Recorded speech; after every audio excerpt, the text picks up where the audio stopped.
Hi everyone. Welcome back. Welcome back to DGS. Let me get my friend, my excellent good friend, my wonderful friend Jet. Welcome. Hi, Tony. Hi. I love you. Oh, I love you too. I'm gonna cry. Why? I've had a rough day today. Oh, I'm so sorry. It's okay. Don't worry about it. I'm just volatile today. But no, thank you. I love you. Welcome everyone. Welcome back to Ace Attorney Chronicles. The second one, not the second. You know what? Whatever. I'm having a day. It's a Chronicles. It is a Chronicles. There's only one though. The second part of the Chronicles. Okay. Welcome everyone. Welcome Grovey and Robot Safari and Hannah and Grace, Samaranth, Animus Nani, welcome, Lesbian Miku, Geve, Grace, Mara Ariana, hello, DGS will cure me, it will, Taya, JJ, Ramen, MJ Magicish, Astronaut, Koi. Did I already say Grace? Hi, Grace. Hi again, Grace. Did I say everyone? Is that everyone? I don't know. Oh yeah, and hi to Stuart, who was here earlier, just to tell me to go watch the video he posted in our group chat. Oh hi, hey, Uvula and Bacon Fish. Okay. And if there's anyone lurking, welcome. Okay. So, I don't know what I'm doing. Oh, right. So, before I started, I had a couple people follow. So, welcome, Lazy Rabbit of the Lake and That One Guy VA. Welcome. Have fun. Have fun. Sorry, I'm scatterbrained today. I'm evil for the comic I posted today. I'm sorry. I couldn't stop thinking about him. I was given the opportunity to draw Gavin's, and I had to take it. Okay, I already said on Twitter what was happening, like 10 minutes ago, so whatever. So that's fine, I don't need to do that. Gavin Brubbers. Is there anything else I need to do? I feel like usually it takes me longer to get started. I don't know. I guess, does everyone have a drink? Jet, do you have a drink? I have my hydro flask. You're gonna need something with ice cubes in it, because we're in court today. Oh, well, that would require me going downstairs, and I can't do that. I also brushed my teeth already. God damn it. Maybe if you would have told me beforehand. You knew we were going to court. But I didn't think that the drink was required. You always do this every time. Every time we want to go out, you always do this. Oh my god, you want to make a scene in front of all these people. You always do this. This is why we got divorced. This is why I took Flesh Paulo in the divorce. Taking my tennis racket with me. We go through. Well, at least I got Ryoma in the divorce. It's fine. I have Kaido. We go through a divorce arc every 2 streams. Yeah. Oh, I'm frozen. Once again. Oh my god, let it go. Let it go? Oh my god, you're frozen. Shut up. No, shut the fuck up. You know what? What? Start the game. I've had it up. I've had it up to here today. Had it up to here. We haven't even started the game. Okay, I don't want to turn off the Red Star music, but I have to. I love that playlist. Okay. Sorry, let me turn the game volume on, why don't I? Okay. Did you remember you need to take your laptop in? No, this is not my laptop. This piece of shit is the computer that I had from 3D animation school. Which actually was not even that long ago. Like, I don't know why it's such a piece of shit now. Whatever. Let's just go right into this. We'll get into it and then we'll look over our evidence and such. Well, we're at the beginning of this testimony. Yes. So you might as well look at evidence now, right? Yeah, that's Just a refresher. Yeah, like we'll open the save file and then we'll go through evidence. Wait, I want to inspect this. I never inspect it. I want to inspect it. I'm right in thinking that these scales are a symbol of defense in law, aren't they? They're supposed to symbolize treating everything equally and fairly. That's why they're always in the middle, balanced, equal measures on both sides. Recently, though, whenever I see a set of these scales, I can only think of enormous scales of justice. That's entirely understandable. They are such a powerful symbol in the courtroom, aren't they? And the thing about the scales of justice is, they're always leaning one way or the other. They're only ever in balance right at the start. It must be something peculiar to the British. I'm afraid I can't shed any light on it, Mr. Naruhodo. Okay. Wait. Oh. Me. It's very fine embroidery here that shows the name of the armband's owner. In this case, Kazuma Asogi. So I'm always carrying my best friend's hopes and dreams with me on my right arm, just here, all the time. To be honest, it's something that weighs very heavily on me. Oh, I didn't realize it was such a burden, Mr. Naruhodo. Yes, I think it's why my right shoulder aches so much. Asogi's a curse on his shoulder. Asogi's a curse! Nanami has to come and exercise him! That's Barak Manzeeks. He goes, he's like, step forward. Are you sure that's not to do with you reading in bed or the like? Okay, sorry. Did you leave the DLC outfit on from the last time we looked at it? I think so. Okay. Why? Was he supposed to show up in his DLC outfit? I mean, you can't see him. We'll see when we see Ryu at some point. Okay. I was just curious. Wait, you remind me of an audiobook reader? Well, thank you, I think. Is that a compliment? He's like, no, you're boring as shit and you talk too much.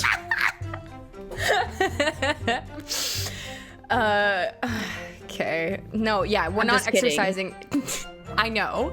Sorry. Well, I'm saying it just for Kirsten C555's sake, just in case. Oh, yeah. Kirsten C555, I know you probably meant it as a compliment. Yeah, we're not exercising. We're not exorcising Kazuma. We're never doing that. Okay. We're never doing that for reasons that I will get into, for theories that I have and will get into. I roll. Okay, so we have the receipt from your books on the 17th of February, 4:45. So that's the day of the previous incident. And so, okay, sum of 2 shillings tendered in receipt of the picture of Monsieur Lecoq, a meal for Gabreau, and the Canterbury earnings. It was a minute, okay. Right, yes, and then he took, did we establish, I guess it doesn't really matter, the game wouldn't ask us to remember that far back without telling us directly, but he did take Calabash Road, right? Not Briar Road, or?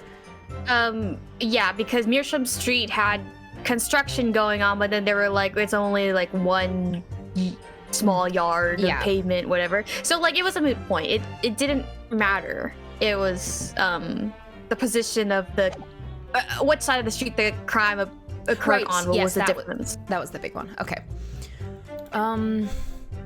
The Western style vessels for holding brewed tea. The one with the green line around the rim is Mr. Natsume's. Okay. I guess we'll just.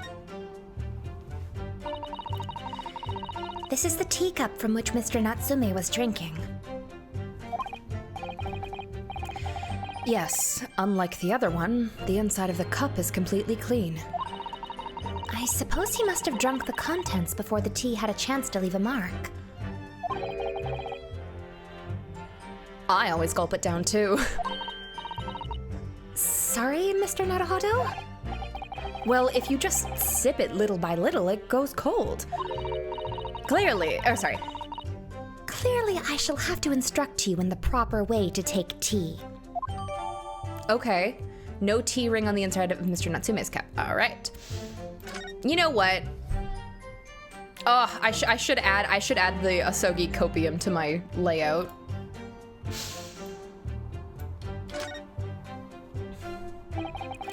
This must be the cup that Mr. Shamspear was drinking from then.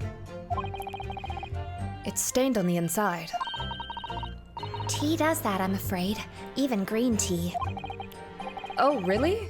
I've never noticed before. You've never noticed? Well, I never leave it in the cup long enough to leave a mark. I like to gulp it down. Okay, we're getting the same dialogue. Drink tea while it's hot. That's the Japanese way, isn't it? Oh dear. So many people seem to have the wrong idea about our culture, and most of them are Japanese. Okay, so we got the same dialogue for both of those things. All right, that was the important thing. You know what? I'm gonna go get the copium. It's gonna take too long to go get the copium image. Someone send me the copium image that I made for myself. Oh, yes, the bar that Mr. Shomes eats. Oh. What is it, Mr. Naruhodo? This bar of soap, when I first found it, I could have sworn there was some sort of round disc in the depression just here, a reddish one. Yes, you're right. I remember it too. But now the depression is completely empty. Not my depression. Someone's still gone. Thank you. I'll put it on my layout right now.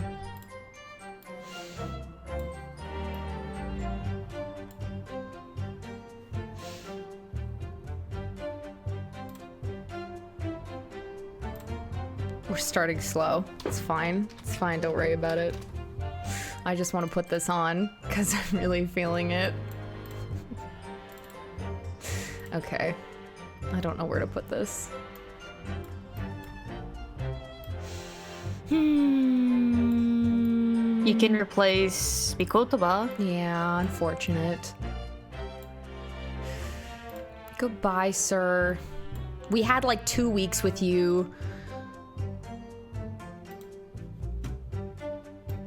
There we go.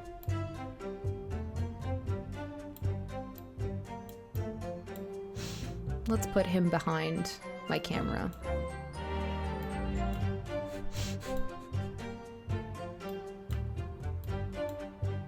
No, never mind.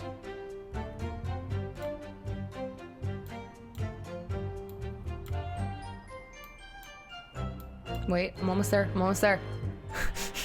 Okay, there we go. That's gotta be fine. Okay. It's my DGS stream, and I'll take up all the time doing useless things that I want. Okay. Anyways, where could the disc have gone? Okay. I'm thinking the stuff inside the shit, the disc inside the soap, like they made a big point to talk about the gas meters. So maybe it was like maybe that's where he stores his money, like a weird little bank vault. I don't know. Right, the actual quinine. Where's the rest of the envelope? What's this residue? Whoever opened this envelope didn't bother with a letter opener or scissors, did they? Yes, whoever opened it was clearly someone with unrefined temperament. And judging from the angle of the rip here, the person in question must have been right-handed. Mr. Sato! I think perhaps... Oh, sorry. What is the delivery of that? Whatever. Mr. Sato, I think perhaps someone's been reading too much of the Adventures of Herlock Sholmes. You can never read too much of it, Mr. Naruhodo. Never. Okay, that didn't update anything. But maybe something we should keep in mind? A photographic print of the crime scene taken by police upon their arrival. The victim can be seen unconscious at the table, having been poisoned. Okay. Is the magnifying glass going to come in handy in this case? Remains to be seen. Excuse me. No one snuck up on me. Oh, hey, Abby. All right, I guess not. Whatever. But there was like a pool of liquid. Does this mean, like, am I to infer from this that my theory of gas leak is correct? That was the thing, like, because they were talking about the poison being, like, passing by someone's lips, but also being in the air. So, my theory here is gas leak. Okay, Jet, take it away. It was around 9 o'clock that evening when I visited my neighbor, and I took some tea with me as a gift. We had a heated literary debate over a nice hot drink, after which I went back to my room at around 11. My tea was completely harmless. He couldn't have locked the door behind me otherwise, could he? Strychnine takes some time to have an effect on the body. People don't keel over immediately after taking it. The victim would have been perfectly able to lock the door after his guests left. The argument still stands.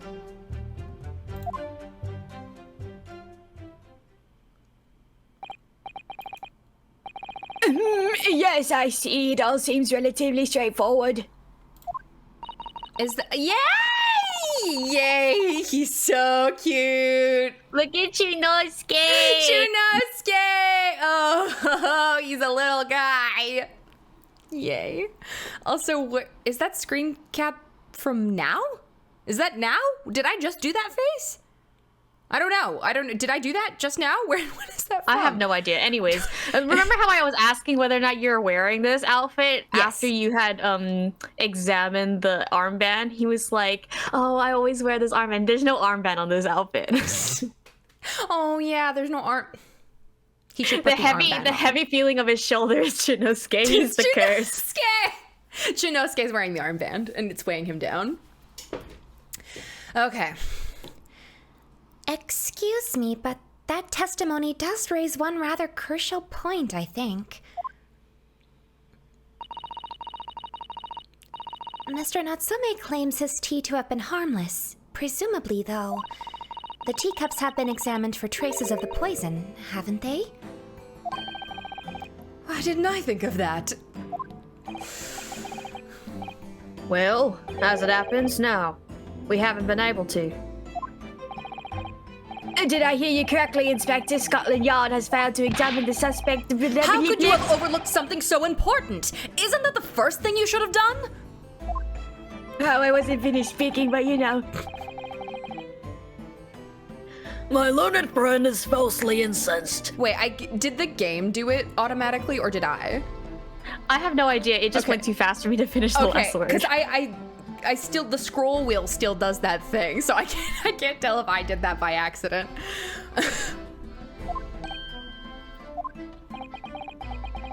The inspector said Scotland Yard was unable to examine the tea. Not that it was overlooked. Unable? Why? Simple enough. There were none left. Not a drop. Someone must have been very thirsty indeed. With current scientific techniques, it's not possible to test for poison under such circumstances. You only need a drop, but that one drop does actually have to exist, funnily enough.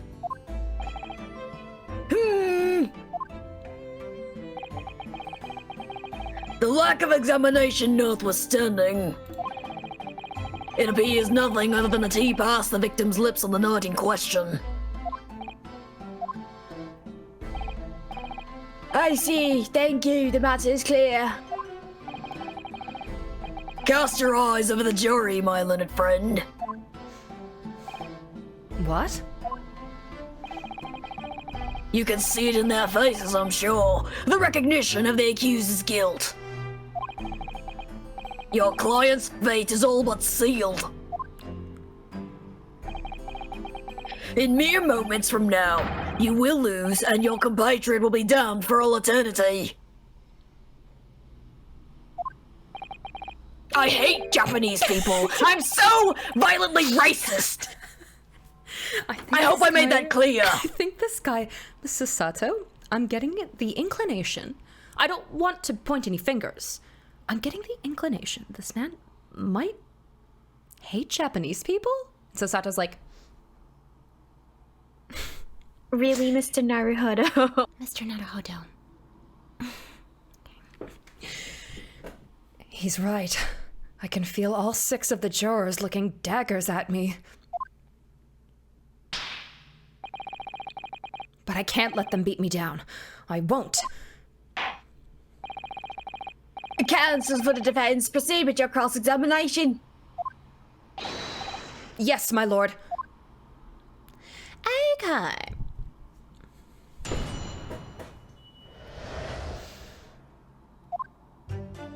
Yeah. Wow, Mr. Naruhodo-san. No way. Okay. Took some tea with me as a gift, alright. We had a heated literary debate over a nice hot drink, after which I went back to my room at around 11. Do we have... Nah. My tea was completely harmless. He couldn't have locked the door behind me otherwise, could he? Okay, struck 9 to 3.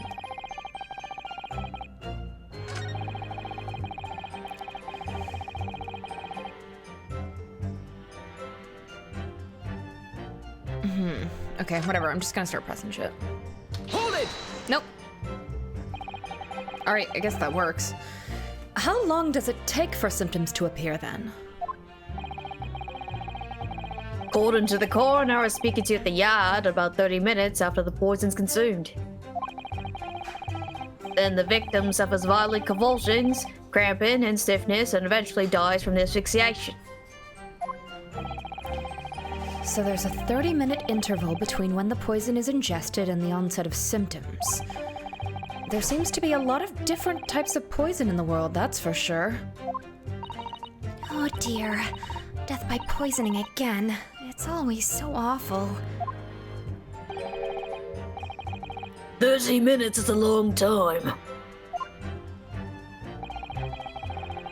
Certainly long enough for the victim to have locked the door behind the accused after he left. You can't deny that. And it further degrades Soseki-san's alibi. I have the medical report from the doctor who examined the victim here, my lord. It spells out, really, that the accused is the only person who could have done it. Very well, the court will add this report to the court record as evidence, and for the record, I do believe Hikari is stronger than Karen. She is. It's true. Yeah, no, Abi, I agree. I would also poison a man if they misinterpreted or talk shit about Hikari. I would also poison a man if I spent 40k plus gems trying to get Hikari's birthday banner, and then said man pulled the birthday card on like the first pull. Come on. I was genuinely so mad at you. You can't be mad at me for that. She wanted to come home. Why can't she come to my home? Why? God. I got her step 1. She wanted to come home, okay?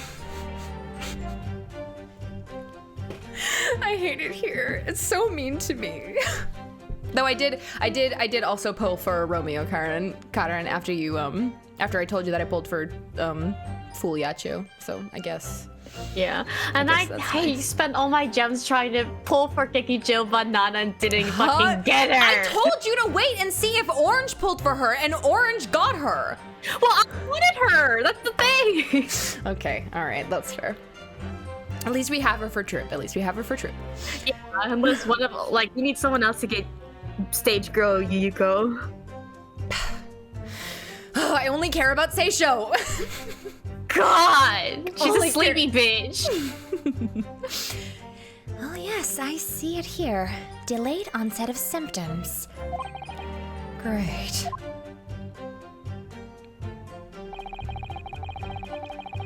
Grace, you get everyone! Grace, you get everyone! You got Grace Hikari. isn't carrying us in Troop. God So damn it. mad. Grace's gotcha luck is insane. Grace's gotcha luck infuriates me like Herlock Sholmes infuriates me. I told her, I'm like, you're the Herlock Sholmes of this Discord because of this. I have like so many good cards, but they're not like the right cards. Yeah. Like they're good, but they're not the most recent according to the power creep, so. Anyways, let's play this video game. We're playing this video game? We're playing this video game. We have to get into. I have to speedrun this game so I can watch the rerun of the orchestra. God. Okay. Right. Sorry, we got new evidence. Let's look at that. Okay. William Shamspeare, 31. Cause of coma, ingestion of a small quantity of strychnine. Toxic effects present 30 minutes after ingestion. High likelihood of the substance being mixed with the tea the victim was drinking, but no sample could be obtained for testing. Investigative conclusions. The poisoning incident occurred at around 1:30 a.m. on 21st of February. Assessed from the victim's pocket watch that appears to have broken when the man collapsed after the delay onset of symptoms. No container for the poison was found at the scene. Okay.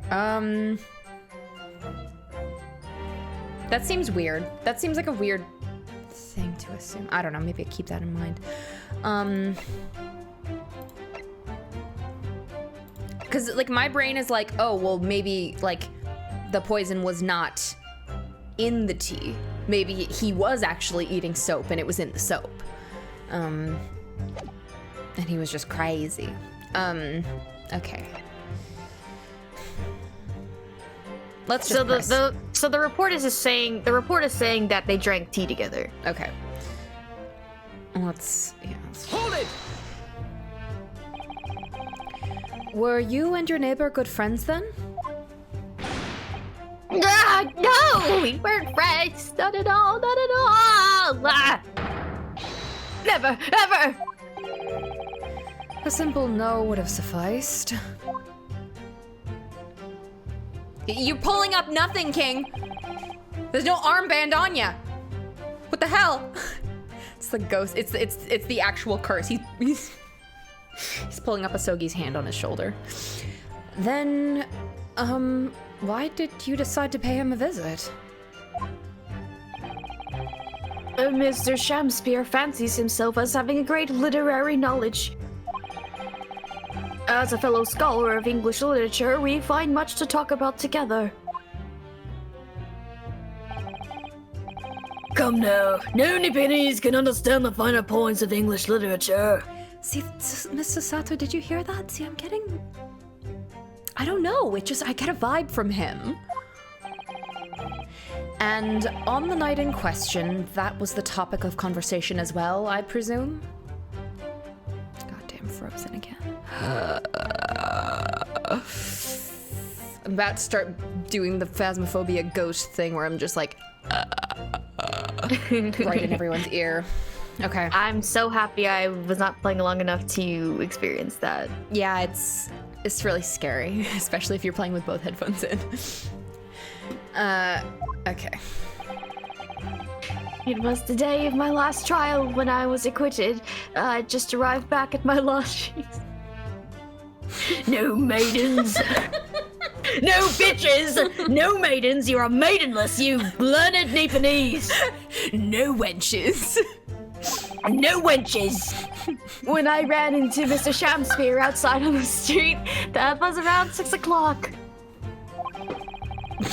We exchanged one or two pleasantries, but it soon turned into a heated discussion.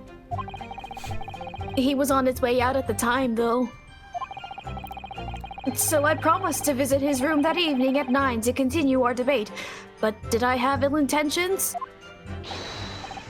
No! Not one, not two, not any! Not at all! Never, ever! A simple no would have sufficed, I feel. Then tell the court what did happen when you visited the victim's room. Thank you for that last part, Prosecutor Van Zeeks. Insightful. Okay. Hold it! A literary debate about Shakespeare's works, I think you said, didn't you? Shakespeare, a very worthy topic of conversation, I must say. Oh, yes, my lord. Romeo and Juliet, who was the stronger? It was a profoundly pleasurable parley.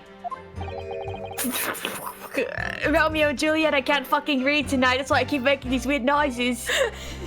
I see. Oh, sorry. Romeo and Juliet, yeah. I thought you were saying that as Soseki again. I don't know why. Who was stronger?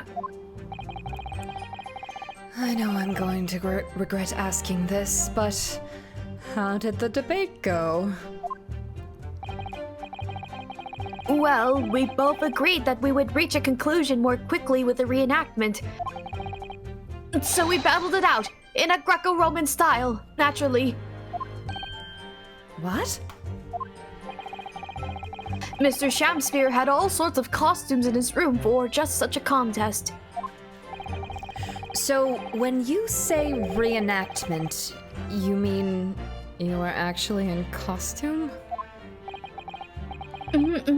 He as Romeo and I as Juliet, and after a vigorous, wild tussle, I, as Juliet, came out on top. A victory I'll cherish forever! You go, Soseki. I dare not imagine the terrible scene of carnage. The fact remains that it was you who prepared the tea and took it to the victim, correct? I boiled the water in my room and made a pot to take with me. I'd heard that he was too poor to have tea himself, you see.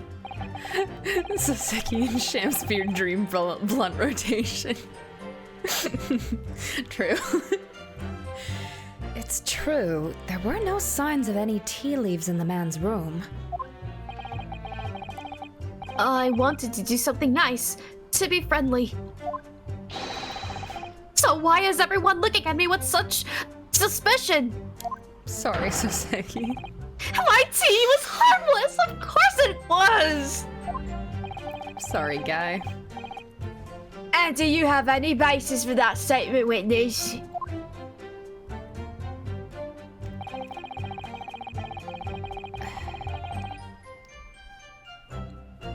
Am I...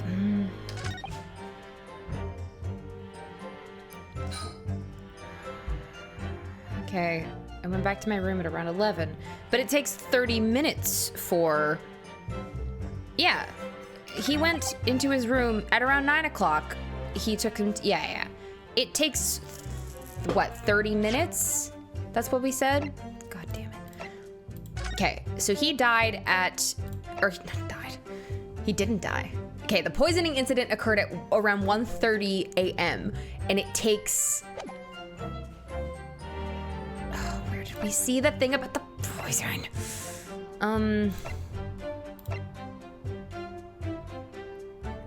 In the autopsy report. Oh my god, wait. But Soseki's not dead.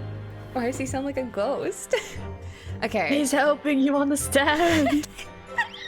Please, Okay, Mr. 30 Esquire, minutes not hold on. Okay. All right. I'm guessing it's gonna be on this one. Objection! No, it's not on this one, but I think I'm on the right track. The witness's last statement clearly is contradictory when you consider this piece of evidence here. Yes, undeniably. Oh my gosh, Alex, hi! Welcome. You say it's undeniable, Counsel, but I fail to see any contradiction here at all. I think perhaps that itself is the contradiction. Indeed. All right, fuck. Ugh, time for a rethink. Okay, so it's not that statement. I'm pretty certain that this is what I need to be chasing, though. So I went back to my room at around 11. He couldn't. Okay. Okay. The victim would have. But it's. Okay, it's gotta be the. Maybe it's the 11 o'clock one? I'm just gonna save scum just in case, but okay.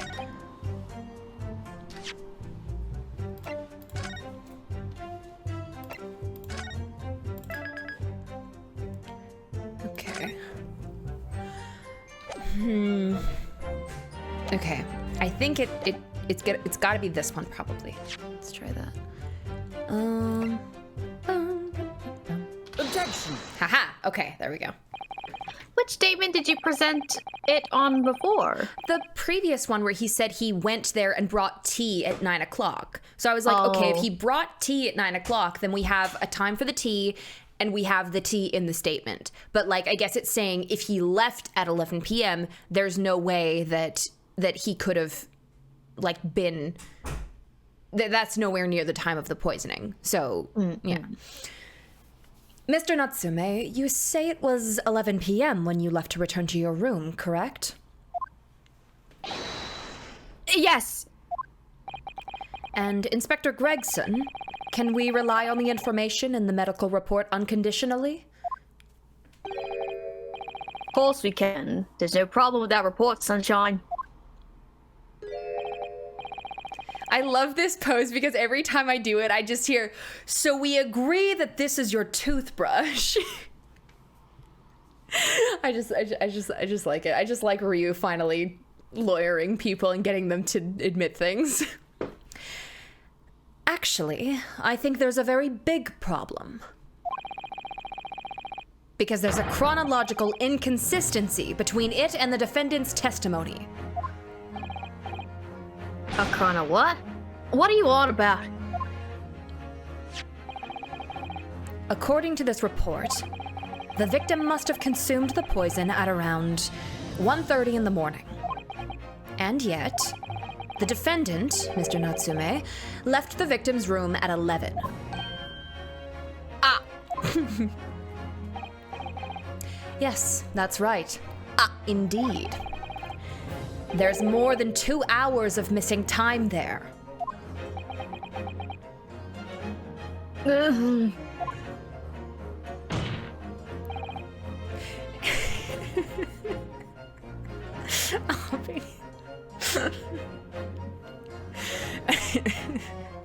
In other words, if there was poison in the tea that Mr. Natsume brought to the victim's room, how could the victim have fallen ill to it 2.5 full hours after the defendant left? Ah! See, they do the same animation. Don't start doing the A thing again. Swear to God. The defense's argument is entirely reasonable. How do you respond, Lord Van Zeeks? You got nothing to say? We can't do this again, guys.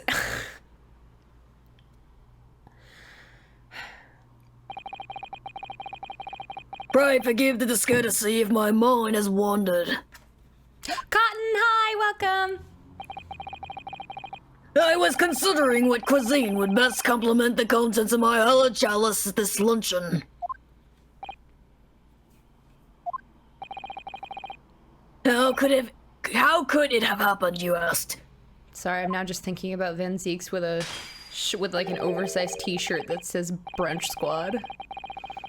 Shrimp heaven now. Yes, yes. Van Zeeks with the shrimp and 80s. Let's get cracking, babe. Yes. but he's got wine spilled all over it and he's drinking wine. Yeah. Good job, you guys. You know how to say the alphabet. Fantastic. Thank you. Great job, everyone. Good Now, job. let's go ahead and practice writing on our piece of paper, okay? Make sure you put your name at the top right corner. Full teacher voice. I do hate to shatter illusions, but my Nipponese friend appears to be chasing a phantom idea. A phantom? This is DGS, not AA5. Is it so hard to imagine that the victim drank his tea after the accused had left? For example, at the time stated in the medical report, yes, at around 1:30. Objection. Mr. Natsume brought the tea with him to drink together with his neighbor. And in Japan, there was a well-known saying, drink tea while it's hot. Objection! Mr. Naruto. And in my country, there is an even more apt saying. There is nothing more refreshing than cold tea. I think That's that's so just weird. you, bud. What the fuck? What is with this motherfucker? The point is, if there was such a long gap, correct me if I'm wrong, I'm pretty sure that's not fucking true. I think Barack's taking the piss. I think he's taking the piss real hard. I think he deserves to get a foot shoved up his ass. There may be other ways to explain how the victim came to be poisoned. Other possibilities. What's the possibilities, Council? He has Arizona iced tea in his chalice. Well, for example, the man could have had another visitor. Another visitor. That's a very bold assertion, my learned friend, from someone who has nothing to substantiate it. Oh, what, like you drinking cold tea? Or the victim could have taken the poison of his own volition. You suggest that this may have been a suicide, Council? Objection! Mr. Shamspeare has categorically denied suicide. The idea can and must be discounted. Objection. But he could be lying. Yeah, Cotton, the outfit is like a DLC like thing you can go into the you can go into the settings and turn it on. Yeah. You too can turn on Rio's little outfit here. What? Say it. Oh my god. Oh my god. Just say it. Is something wrong, Lord Van Zeeks? I was listening to the sound of the carriage pulling up outside the courtroom. Pray forgive the discourtesy. I've been saying that a lot. Like, I know. I literally, Brad was taking their laundry to their parents' house to wash it so that they don't have to use the coin laundry, and I did a clock, arm of the clock thing with my leg and like swung it up and like hit their laundry, and I was like, pray forgive the discourtesy. I love saying it. I love saying it. I can't believe, I'm so mad that he's so quotable. Carriage? What carriage? Again, this is not AA5. You don't have superhuman hearing.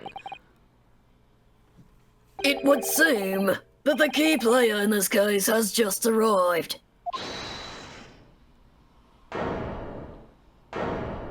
Who?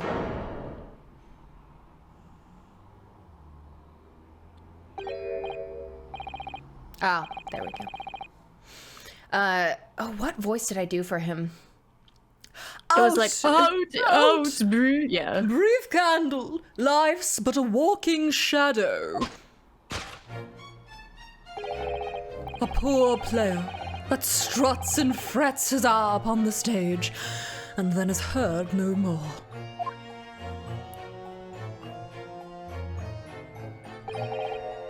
It is a tale told by an idiot full of sound and fury, signifying nothing.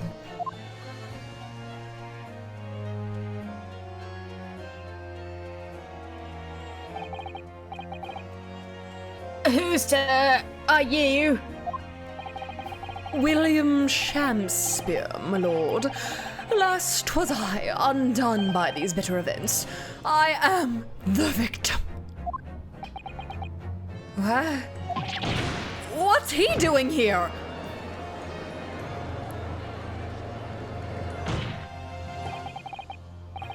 The prosecution seeks to call this gentleman to the stand.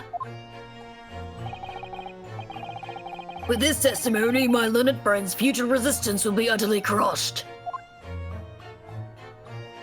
This is just a gut feeling, but I feel like this man should be Barack Van Zieks' old bag. I think that would be very funny. It would be really funny. He should be to Barack Van Zieks what old bag is to Edgeworth. Always annoying him. Always making his life a living hell. I think we deserve one character that makes Barack Van Zieks' life a living hell. I think we deserve that. I think that's just my gut feeling. I think it should happen. I want to see him actually show an emotion. You're calling him as a witness? Very well, counsel. I grant your request with interest. I'm curious to discover what the court shall hear from the victim himself. Yes, no, do not get me wrong, Samaranth. Do not get me wrong. It is laughable that anyone would compare Barack Van Zieks to Edgeworth. He wishes he wishes he was this. He wishes he was this. No, I'm just saying that I just want someone to annoy him. Happy am I, Shakespeare, to regale thee with my tale of woe, my lord. But I have my own tale to tell. My own tale of worse woe. What is Abby saying that she can't say in front of me? I can regale the card with the tale of my perfect innocence in perfect English.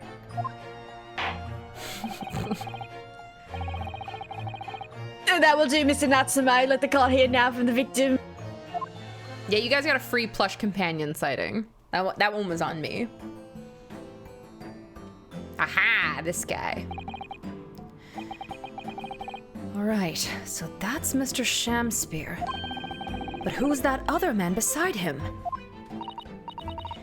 Yes, I feel sure that we've caught a glimpse of that man before. State your names and occupations for the court, please, witnesses. As a writer of words so sweet they do scent the breeze, an inventor of ideas so profound they compose the earth, the unrivaled poet, the unmatched scribe, William Shakespeare. Were the great bard to be recalled to life anew, lo, what a magnificent man! Good fellows, I am he who ponders such a miracle, William Shakespeare. Alright, the name's Metaman. Adrian B. Metaman. Metaman. Metaman. So he's gonna be like in charge of the gas meters, and like he was looking in through that little window in the brakes. So maybe. And they've got beef. Those two were arguing when we last saw them. So maybe he constantly, I don't know, like something to do with gas, and he doesn't like it. I don't know. I work for the Altamont Gas Company East End branch office. Ah, I remember now. It was yesterday on Briar Road. Oh yes, she's right. It's him. Oh, what's this? What's the man doing over there? He looks like he's trying to see into Saseki-san's lodgings. Is something wrong, Mr. Naruhodo? Excuse me, could we have a word? Ah!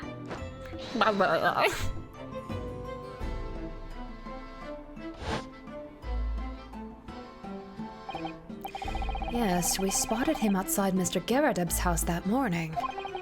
And he's a gas company employee? What does he have to do with this case? So, Mr. William Shamspeare, you are the victim in this miserable affair, correct? Oh, heaven! Oh, hell! Do you command me to remember? That sweet poison that didst cross me and cross mine innocent lips. I subpoenaed him for the trial, with his doctor's permission, naturally. Hearing the testimony of the aggrieved will remove any room for doubt from the jurors' minds, I'm sure. Behold, you have only to arrange the letters of my name to see that me's a seraph. To see that me is a seraph, an angel indeed. Thus be I noble of mind, sweet of nature, and verily honest of heart, as all heavenly angels be. Because there isn't a less contrived meaning in your name. No, not at all. The jurors seem to be very moved by this man, I'm afraid. They're actually taking this seraph anagram idea seriously? Thank you, witnesses, for your illuminating introductions. But, my lord, what's the man next to Shamspeare doing here? The gas man, I mean. What, me? Well, now. Allow me to enlighten my learned friend. You recall, I presume, your earlier impertinence? When you suggested that the victim had another visitor to his room on the night in question. And, moreover, that the victim is a compulsive liar. What? No, I didn't quite say that. This young chin-stroker here to controvert your wild claims is here to controvert your wild claims conclusively. Calls you a chin stroker. Is that not so, Mr. Meter Man? Hang on, no, I'm just here. I hereby call for your formal testimonies. You will tell the court as lucidly as possible what happened on the night in question. One may smile and be a villain. Yes, it doth pain me, but let the truth be spoken. The truth of that wintry night of my discontent.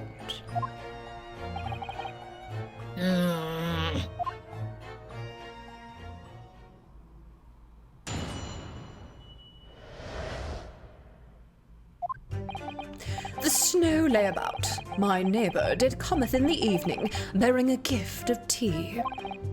But marry, bitter was his drink, and when he left I did fall prostrate on my table.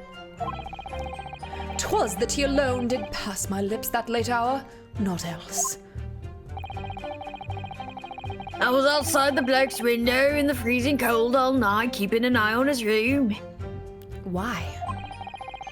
No one else visited his room but that short little round back Eastern fella. Why are you spying on his room? God damn it. You know, it's just every day with you. Not you, Jet. Her. I'm just like, yeah, I do bother you every day. No, you don't bother me every day, but I appreciate your everyday messages. No, go back. It leads to some very fun debates. Yeah, sure. It what? I thought it was fun. Don't do that. You're very close to revealing. Very close to revealing something that should not be revealed. We need a very loud truck to pass by stat. We need a very loud dolphin to make noises right now. Yes. Okay, sorry. Wait, what did you say? You were keeping an eye on Mr. Shakespeare's room all night? That's right, cause the bloke's windows all but blocked up, isn't it? But there's a little gap in the bricks where you can see to the room. So I spent the night trying to keep my teeth from chattering as I peered in through that. The question is, sir, why? Well, now, that's because he's on my list. What a piece of work is a man. Wherefore wouldst thou not stare in wonderment? What are you talking about? This buzzing busybody hath not part in this play. I pray thee, pay him no heed, make no more ado about his tedious words. What'd you say about me? Calm yourself. This court is concerned with what happened on the night in question. Nothing more. Indeed, that is so. And, as the testimony we have just heard clearly reveals, there was no one other than the accused present at the time who could have carried out this crime.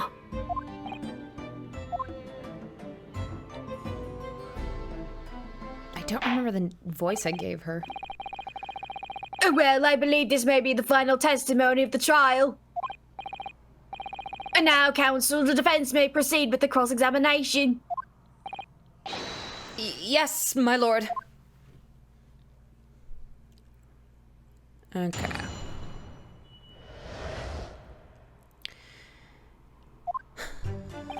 Snow lay about, my neighbor did cometh in the evening bearing a gift of tea.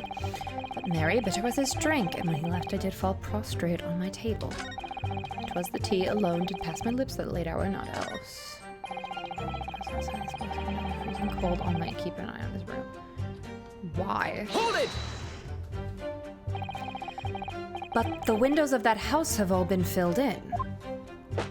Cause if he was looking through that little windowy thing, he would have seen the soap, and maybe he can give us a insight into the soap. A historical artifact of the now defunct window tax. Yeah, you're right there, I'll bricked up horribly. But as it happens, there's a little part of the brickwork at the bottom corner that's been opened up. I was looking in through the gap. Yes, there were a few bricks loose, weren't there? And for some strange reason, a couple of bars of soap lined up on the ledge outside as well. I don't like going around poking my chin in other people's business, especially on freezing cold nights. But them's my orders, so that's what I'll keep doing, as long as there's breath in my body.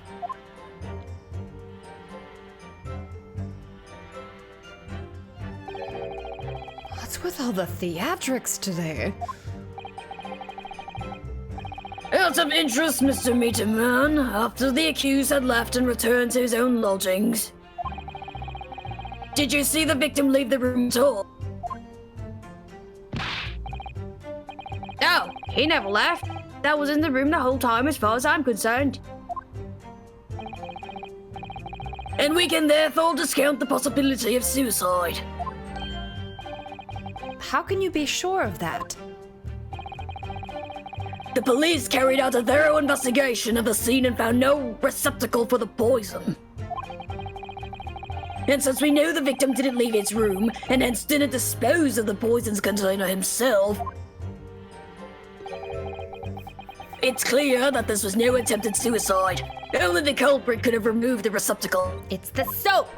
Or it's those discs. It's those little discs. Wait, hold on. Sorry, those little discs were kind of red, right? The residue on this teacup looks a little bit red. Interesting. Ryu sees Nick taking theater and disintegrates. But Ryu's also a theater kid. He likes was it Rakugo that he likes? What does he like? Yes. Yeah. He likes theater. He's obsessed. Asogi even has that one line where he's like, "You were always just talking about Rakugo," or something like that. I don't know. I can't remember. Ah, yes, lucidly explained, Counsel, thank you. It really was. You can't argue with the logic. Okay. We didn't get any new evidence from that, did we? And vaudeville. No, we didn't. Okay. It's mysteriously vanished. Okay. Huh.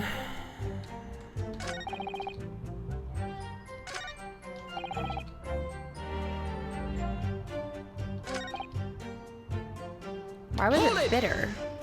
I mean, he is gonna say it's because of poison, but let me stop you there. Mr. Natsume left your room at 11 o'clock, but it wasn't until after 2 that the poison made you collapse. I love his one glove. That amounts to more than 3 hours of missing time. What are you doing with your body? If the defendant had really put the poison in your tea, that 3-hour window of time is something you're going to have to explain. Gladly, 'tis an easy task. What? I did drink the tea, not while my guest did dairy, but after he took leave of me. Faith, 'twas stone cold, but at 1 hour post midnight, verily were my lips parched. Objection! That doesn't sound normal. Nay, 'tis quite ordinary, sire, after all. Thou wouldst recall our fiery debate. Amidst such argument, there be no time for fiery tea. Romeo and Juliet again. And who was stronger? Yeah. Romeo and Juliet again. Revstar wouldn't lie to me.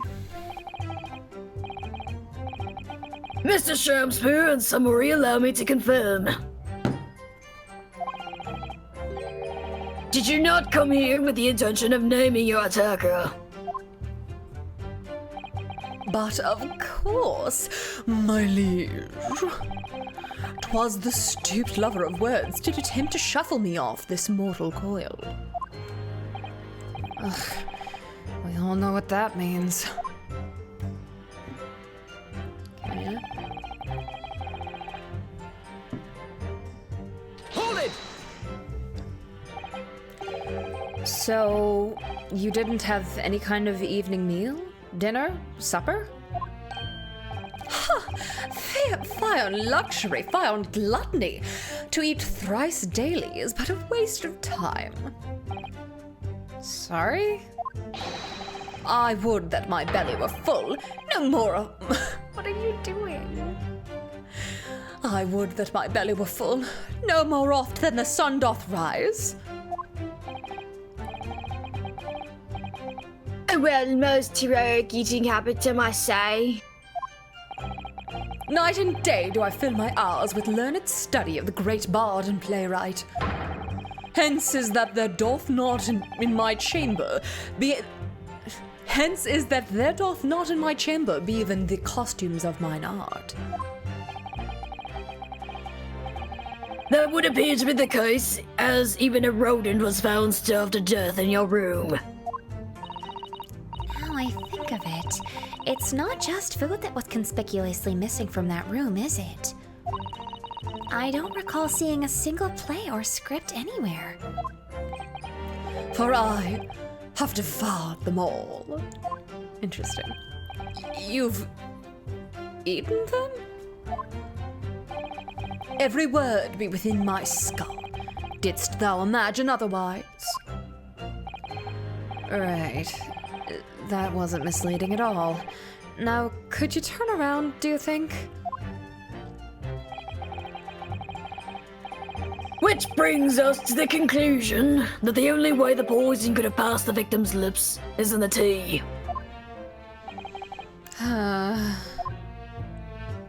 But rats wouldn't eat soap. Okay. I pressed that.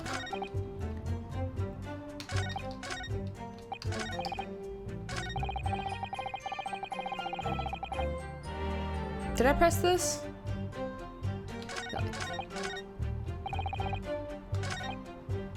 Hold it!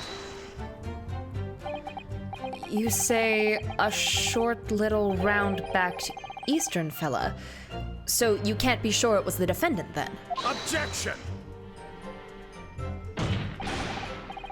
How many other short little round-backed Japanese people with a mustache do you think there are in London? He didn't say a mustache, so...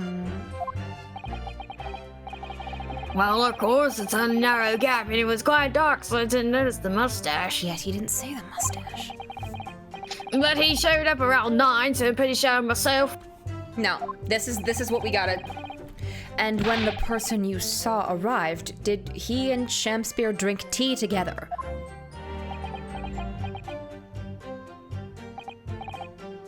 Nah, sorry, couldn't say. Why not? Because I couldn't see into the room all that well, could I? But what I did see was the silhouette of that little round-back fella wearing a pretty dress. Okay, maybe it was not.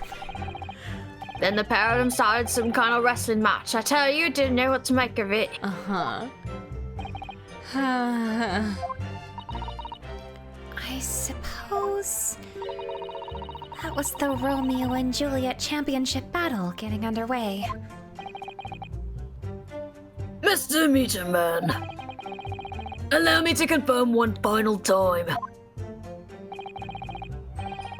Apart from the accused, can you state with certainty that no one else visited the victim on the night in question? No question. Gasman's honor. So that's the entire testimony. What do you think, Mr. Naruhodo? Well, I can't see any obvious holes at all, to be honest. Oh dear. If anybody else visited Mr. Shakespeare's room that night apart from Mr. Natsume, I imagine the members of the jury will all conclude the same thing. Right, but he's guilty. Well, all we can do is press those witnesses for more information and hope for a breakthrough. Yes! Okay, I didn't press the first one, so... Hold it! Oh, Chuck Better, welcome. Thank you for following. Please enjoy yourself here. To be clear, by neighbor, you are referring to the defendant, Mr. Natsume? Oh, indeed, sire. Perchance thou wouldst that I call him the man from upstairs? And at what time did the mustachioed Nipponese visit you in your room? Our meeting was promised for the hour of 9, and lo, did he come to tender a gift of fragrant tea. Details which are in accordance with the defendant's own testimony, yes? And we were broiled in such a literary debate as history hath not... Sorry. And we were broiled in such literary debate as history hath not seen before. By which I presume he means... Their discussion about who was the stronger, Romeo or Juliet? I, Shakespeare, did play the part of young Romeo, whilst my neighbor played the fair Juliet. Each of us dressed as would our characters be, to bring weight upon our merry experiment. I did not imagine the scene. Frailty, thy name is woman. Canst thou imagine how dismayed I was? Yes, I had heard of the Eastern art of Jiu-Jitsu, but... ne'er did I dream 'twould be a skill practiced by the comely maiden. Juliet beat Romeo up? This is not helping our case. I believe the court has heard enough about your earth-shattering literary debate. Perhaps you could reiterate your statement about the tea that the accused brought to your room.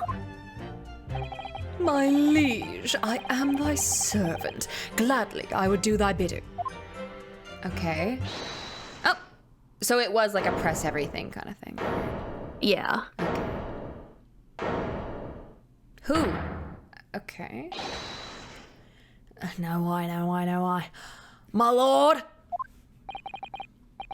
Oh, goodness me, yes, Mr. Foreman.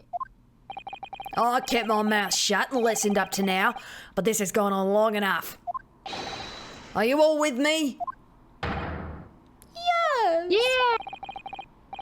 Are we to understand that you ladies and gentlemen of the jury are in agreement with one another? That you've reached a unanimous decision? Too right we have. Are you all with me? Wait, no! The defense is in the middle of a cross-examination. To be honest, I was holding out a bit of hope for you, young man. Especially after you identified those few errors that followed the accused leaving the victim's room. Yes, the 3 missing R's, as you put it. But in the end, what difference do they make? None as far as I can see. And since that's now apparent, there's really no reason to delay our decision any longer. Like I was saying before, if I don't take Bob home with me tonight, the missus will blow a top. Wait, shit. Sorry, I didn't quite catch what she said. Very well, let the court be apprised of your decisions. Ladies and gentlemen of the jury, you will state your leanings as to the defendant's culpability. Guilty! Guilty. Yes, I am looking at juror number 4. Guilty. I want to know more about her. Guilty. Guilty. Okay, bye, Ariana. Thank you for coming. Hope you had fun.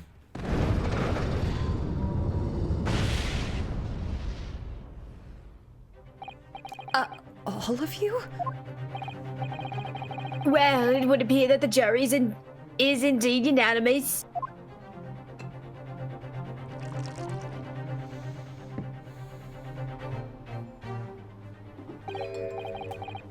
So, this time at least it seems justice will be done. All's well that ends well, as they say. You don't know what people say. You think people drink tea cold, you freak. This calls for a toast, I feel. To the guilty being punished.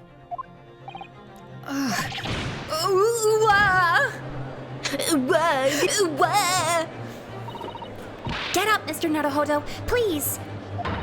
The trial isn't over yet. What do you mean, Mrs. Sato? What about the information I found in this encyclopedia of British law I have? That obscure right that belongs to the defense in these situations, remember? Remember the second tutorial case of the last game? A summation examination. Yes, that's right. We don't have a jury in Japanese courts, of course. But here in a British court of law, if we can reverse the decisions of a majority of the jurors, we can force the trial to continue. This trial can't end now. Whatever it takes, I just can't let that happen. The defense moves to invoke its right to a summation examination, my lord. Why am I not surprised at my learned friend's inability to admit defeat? You choose to cling desperately to some archaic rule you barely comprehend instead of accepting the truth. Certainly no other defense counsellor in recent times has exercised the right to a summation examination. Because they all know that once the jury's mind is set, it cannot be altered. I don't think we need this, like, recap. Yeah. Nevertheless, the right remains, it must be upheld. This games are weird. It's so true. Yeah. Sorry. Just really got me. The defense counsel's request is granted. They are weird, aren't they? This court will proceed with the summation examination as outlined in the Encyclopedia of British Law. Why the fuck would you play TGS2 before TGS1? What? Thank you, my lord. Are you and your fellow... What? Are you and your fellows prepared, Mr. Foreman? I mean, you don't have to know what AA is to watch this. All are welcome. I think that's a pretty. You know what? I respect that decision. No, I'm gatekeeping. Get out of here. Fuck you. Fuck you. People can watch me if they want. No, fuck you. Get out. I'm trying to walk down. I'm fucking walking here. Get out of my fucking way. Go eat a cannoli. You fuck you. This is why I divorced your ass. It's because you always do things like this when we want to go out, all right? You always do this. Couldn't stand it anymore. I mean, jeez Louise.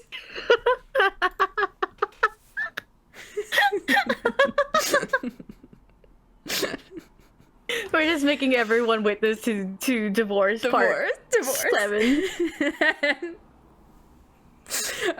Okay, we can. This is why Plush Paulo doesn't want to see you, or Kaido. It's like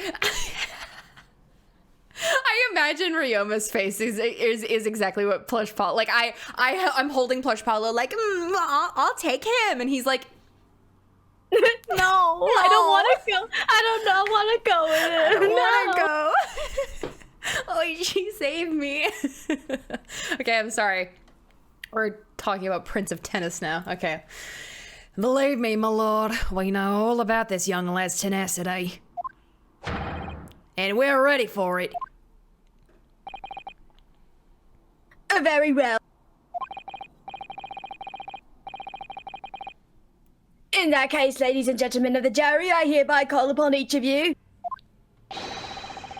to state the grounds upon which you find the defendant guilty of the crime for which he stands accused.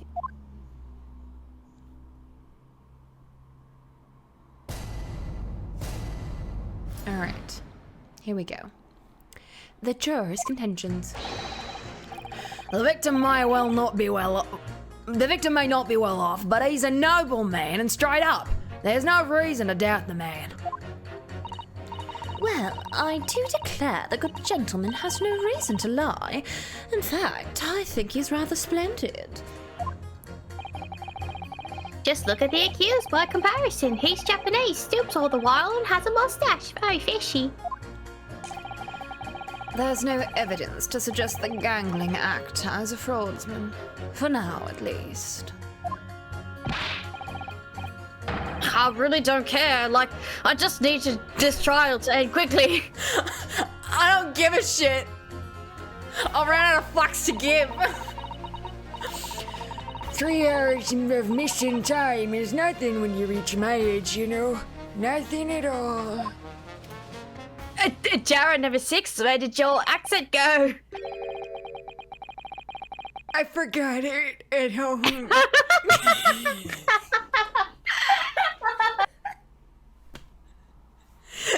Is it a crime to go in and out of accents to keep up with the latest fashions? Yeah, it's time for Ryuwaki's. And if I can be unfrozen, that is. Oh, the freezy. God. Okay. I knew it. Every single one of them seems completely convinced. It would seem that all the jurors have come to the conclusion that Mr. Shamspear is a fine, upstanding, and honest citizen. If you ask me, they've all been bewitched by his strange theatrical movements.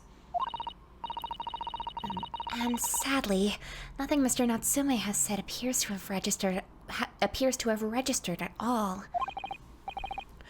Well, here goes. Let's not forget. I've pleaded with the jury on Soseki-san's behalf before, and it worked. So you never know. Before we begin, it might be an idea for me to remind you exactly of how a summation examination works, Mr. Naruhodo. Oh, I don't need a tutorial. Well, you're still very new to British law, after all. That's true, I suppose. And Soseki-san's fate is entirely in my hands now, too. Oh, bye, Luca. See you later. There's always a chance I might have forgotten some crucial detail. Perhaps I should hear Susato-san out. No, I know. No need. Thank you for the kind offer, Miss Susato. But I've been through plenty of these summation examinations already now. I think it's important that we don't delay the start of it. I think it's important that we don't delay the start any longer than necessary. Of course, I understand. And I'm quite sure you're right. If you're confused by anything at any point, you can turn to me for advice whenever you like. I'll be here for you. The key to this is really listening carefully to each juror's statement. Yes, okay, I know. You don't need to give me the... I just said I don't need the tutorial, Ryu, baby. Without further ado, please, counsel, proceed with the summation examination.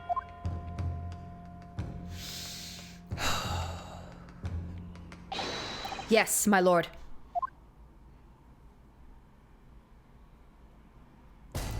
We're gonna see him walk in this. Oh my god, look at Chinosuke. He's so cute. So whittle. Okay. There's no reason to doubt the man. Oops. A good gentleman has no reason to lie. Okay, let's press this. You're not saying something. Are you saying you believe the man to be trustworthy because he's rather splendid? No, that's not what I said. The point is, the man is the victim here. What reason would he have to lie? And yes, he is rather splendid. So you say, yet again. Meanwhile, the man who stands accused behaves so suspiciously, it's exhausting to look at him.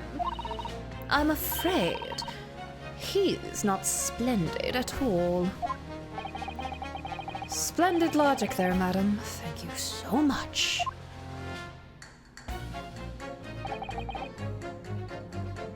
Oh, I need to, yeah.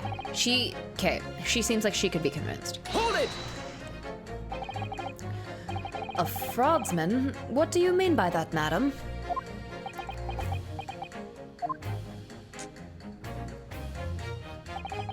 It really is a most tiresome problem for the company. Most irritating. Oh, she's big gas. She's big oil and gas. We can be absolutely certain that a customer is stealing from us, but without hard evidence.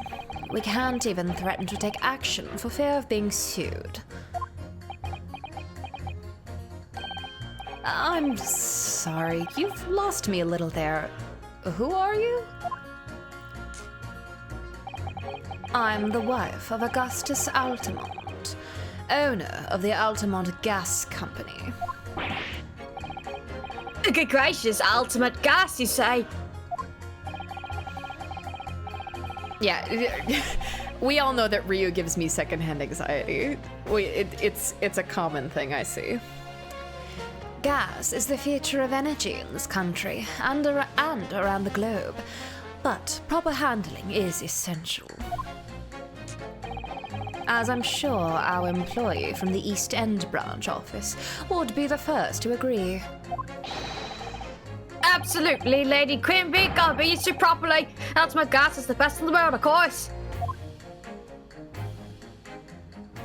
Oh, sorry. Yeah, I mean, Natsume also gives secondhand anxiety, but yeah. I think we may have solved the mystery of the bow from earlier, Mr. the mystery of the bow from earlier, Mr. Naruhodo. Right. He bowed in deference to his employer's wife, did he? So would I be right in assuming that the reason Mr. Meterman was watching what Mr. Shamspear was up to in his room? I'm afraid that there's no end to the lengths the population of the East End will go to in order to steal our gas. Okay, so the gas leak theory. So if Shamspear is trying to steal gas and he I don't know, fucked with the meter or something, and that's what caused the leak. So I really have no choice when the company identifies someone as a possible fraudsman. But to dispatch a worker to watch the suspect day and night, we're very thorough in our investigations. So you mean Mr. Shamspear is... I wouldn't come out and say it in public, but you can finish that sentence with a grubby little gas thief. Okay, so what is the, I mean, I guess it would make sense that like this pattern here is like a company thing and then he's wearing the company colors. Yeah, well, it's supposed to be like a bee. Like, yeah, it looks she's like a the bee. queen bee and then he's like a worker drone. Worker bee, I see. Okay, that's funny. That makes sense. You have noticed the public gallery in here, have you? The eye of man hath not heard, the ear of man hath not seen. Faith, wouldst thou wound me with thy words, were I to let them penetrate the skin.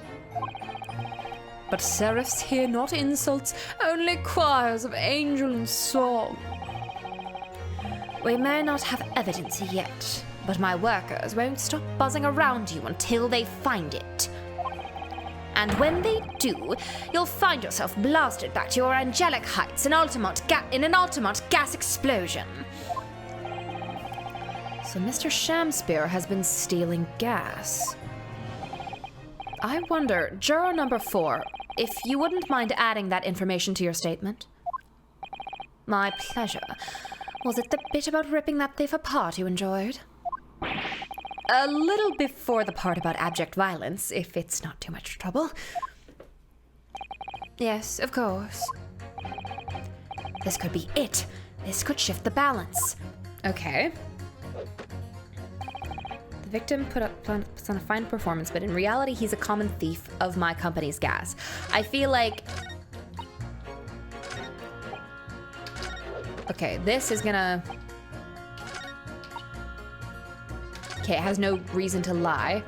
I feel maybe this... Either this one or this one I could pit. But let me do a little... Hee hee hee.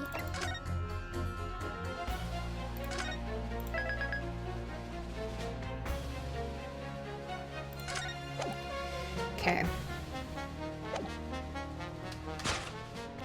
Let's... okay.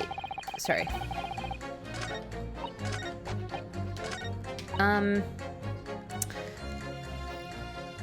Let's try this. Or no, because she's like, he's no reason to... Well, I mean, I guess... Yeah, whatever, I saved. It doesn't matter.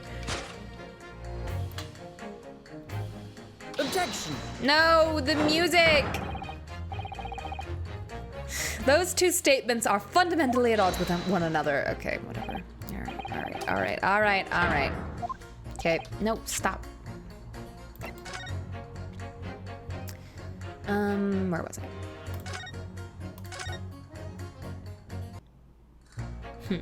Okay, let's try it with this one. Nope. Objection! Nope. Okay, never mind. I guess that didn't do anything. So you're on the right track. Okay. Do I just need to press some more people, I guess? Yes. Yeah, okay. Let's press this guy. Hold it! Well, there are plenty of people in London who seem noble but poor. Couldn't some of them also be liars? I've no doubt about it. Like that shaky client of yours, for example. Absolutely not. Mr. Natsume is no liar. Look, the point is, the only thing that passed the victim's lips that night was that Japanese man's tea. When you take the gasman's testimony into account as well, the truth couldn't be any clearer. Well, that's alarmingly logical. But let me be frank here. I'm a gentleman with a gentleman's values. If it turns out that the old Shakespearean chum's a rotten liar after all, I would gladly change my decision about the defendant. And I'm sure my fellow gentlemen on the jury would do the same. Isn't that right? Well, yes, perhaps, though I don't see it happening. Eh? What's that? Elderly gent on the end here, you know. You'll have to speak up. Look, I don't really care about all this nonsense. I just need to do... what the fuck? I just need this trial to be over. How many gentlemen do we actually have on the jury then? All right, sir. I may hold you to that. Don't forget what you said. Okay. Okay.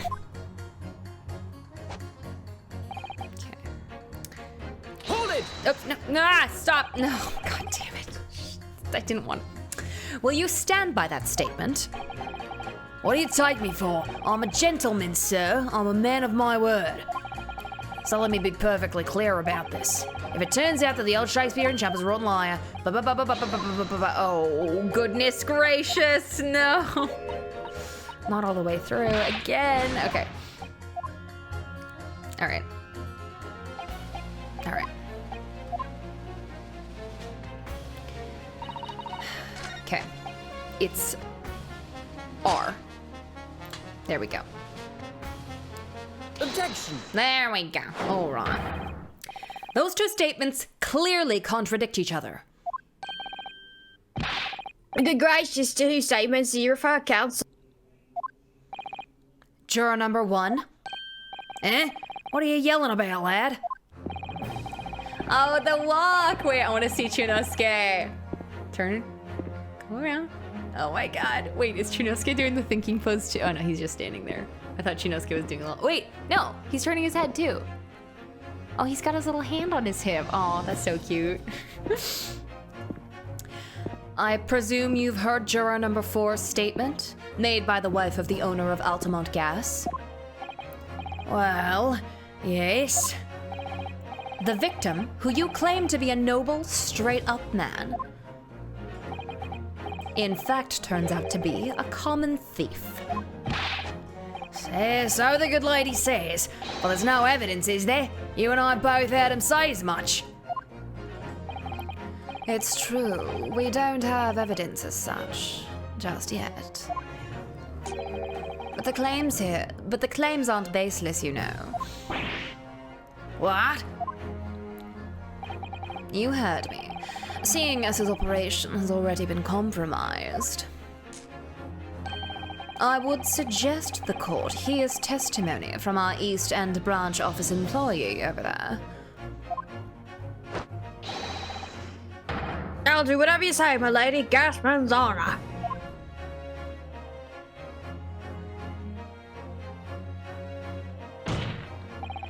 Juror number 1, you say you're a man of your word. If I could show that Mr. Shamspeare was a liar, you assured me that you would reconsider your decision about the defendant's guilt. Yes, I did say that. And as a man of honor, I'll hold to it, as I'm sure the other gentlemen of the jury will. Me? Oh, well, yes. Now that we found out the man's a liar, perhaps we ought to consider the matter further. Well, if I'm perfectly honest, I haven't heard half of what you've all been saying. So if this means you'll recap a few points, that would suit me down to the ground. Oh no, I'm not having any part of this. I want this trial to be over and done with. In that case, I shall change my leaning. So, Mr. William Shamspeare, if that is your real name, we of the jury demand to know exactly what kind of a man you really are.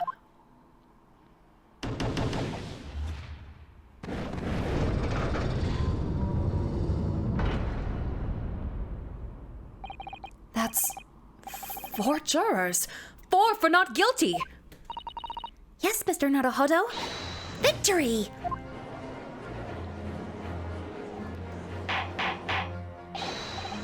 Order, order. Well, this is quite extraordinary, I must say. As a result of the defense's summation examination, the jury's leaning has changed. Now, only 2 jurors say guilty, whilst 4 say not guilty. I therefore declare this court to be in a state of disaccord. And order the trial to continue. Yay! Yay! Hooray! So, like, I feel like he goes, like, almost sideways with that cup sometimes. Sometimes I feel like he's just gonna pour it right out.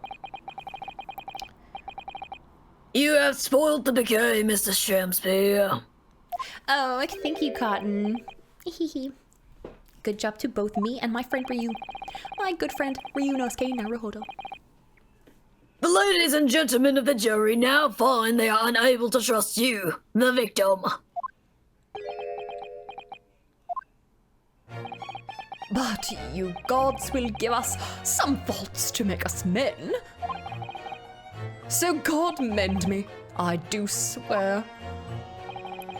This gasman speaketh that which concerns him most. Not but gas, not but thin air. Aye, it burneth bright a while, but it hath no substance, and it doth reek foul. Oi, what'd you say? Do I take it, Mr. Shamspeare, that you deny the allegations of gas thievery? Most heartily, my lord. Hast thou forgot? I am as a seraph, an angel. Noble of mind, sweet of nature, and verily honest of heart. Ah! Flower mouth, pompous beanpole, just because I haven't got the evidence yet. Mr. Shamspeare, if in fact you are not noble of mind, sweet of nature, or honest of heart, if you are a liar, then your testimony should have no sway in this courtroom.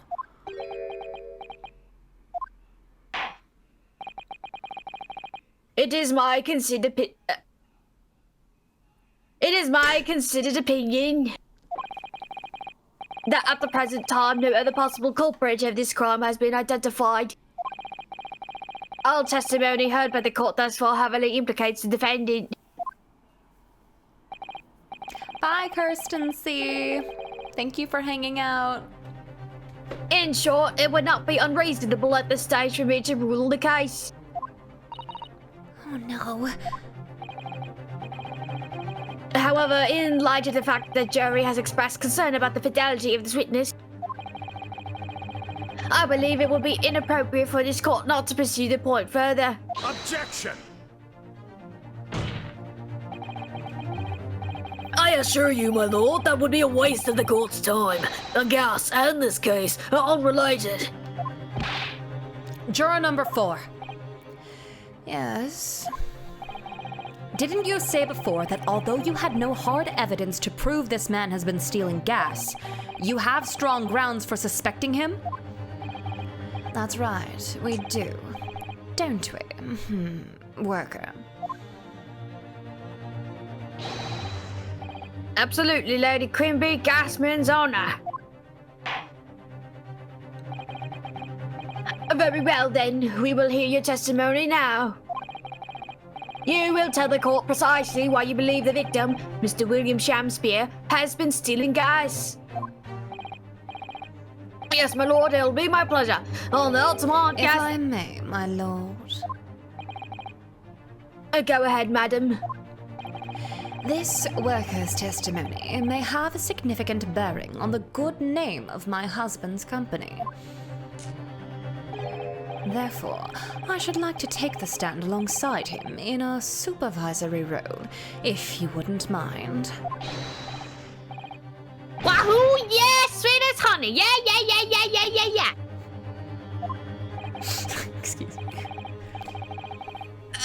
Very well. As an exception, I shall honor your request. Thank you, my lord. You wait till the boss gives you an ear follow. What's gonna sting, you mark my words.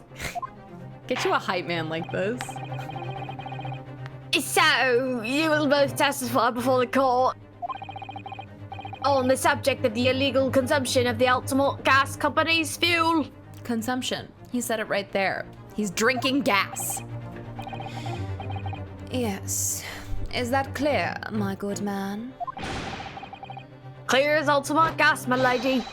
Which is the clearest in the world. They love to see a girl boss testifying. They love it. I love it. Do you think the gas has gone to his head, Mr. Sato? I think the man is just a very dedicated employee, Mr. Naruhodo.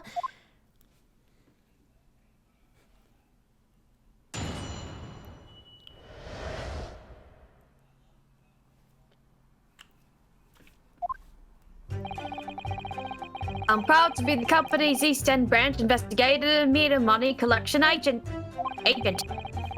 Ultimate gas meters accept threepenny bits, each coin giving customers about 2 hours of gorgeous gas. And yet, the meter in Mr. Shamspeare's room didn't have a single coin in it. The meter doesn't appear to have been tampered with, though, and the collection agent has the only key. Somehow, he's using all the flaming gas he wants without paying a penny. If that's not thieving, what is? Okay, so it's a gas leak unbeknownst to Shamspeare, and that's why he has this brain damage. Pray forgive the discourtesy. The irrelevance of this testimony calls me to turn to my hollow chalice. I'm gonna start saying like this specific line whenever I'm just gonna bring out a glass of wine. This caused me to turn to my hallowed chalice. Yeah, drive me to drink is out. Causing me to turn to my hallowed chalice is in.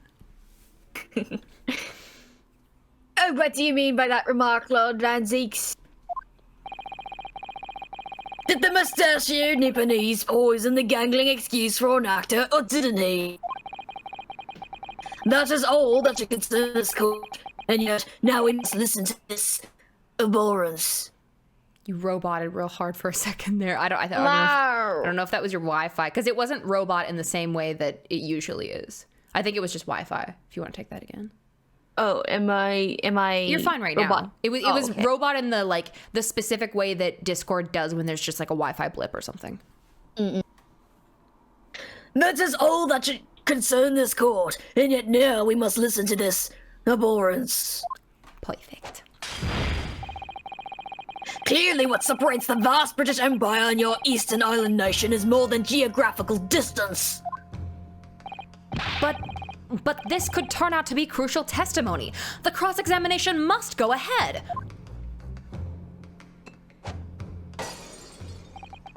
Is he?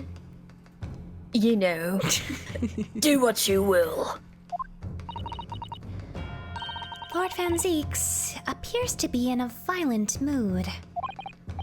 Yes, he does. An attempted poisoning and an incident of gas theft with no supporting evidence. It's true that they would appear completely unrelated at first glance.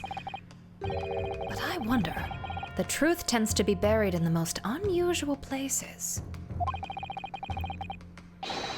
And the first step in uncovering it will be to establish just who and what this man really is.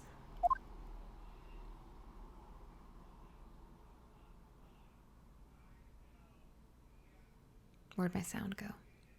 Oh, I'm frozen. Don't worry about it. Okay, it's fine, don't worry about it. Okay. Except frequency bits, each coin giving customers 2 hours of gorgeous gas. Didn't have a single coin in it. The meter doesn't appear to have been tampered with. Okay. Hold it! There's only one key for all your meters? Well, in truth, there's another key in the company vault at our main office. But even if someone had somehow managed to get hold of a key, we'd know if the coin box had been opened. Oh? How? Yeah, deaf dude, this thing's got weird hiccups. I came up with a rather clever way to expose any little shenanigans as it happens. Would you care to explain?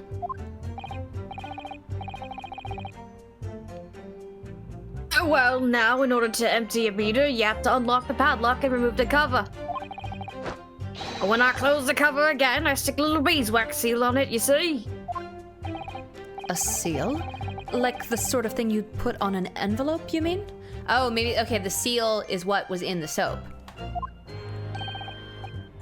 Something like that, yeah. Was Shamspear? No. Something about the seals not being in the right place, or...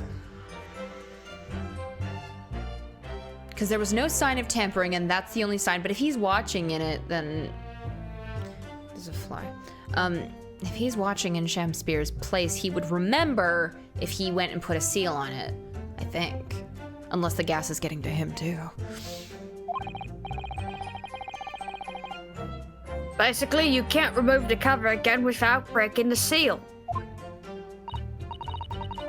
Now, in the case of Mr. Shamspear's meter, there were no coins inside at all, as I said. But the seal... Sorry, the seal hadn't been broken either. So that would mean Mr. Shamspear somehow managed to steal coins from inside the meter without opening it? It would seem so, but that would be impossible.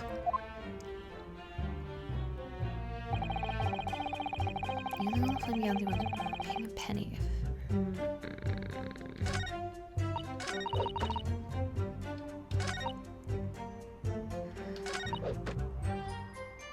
Didn't have a single coin in it.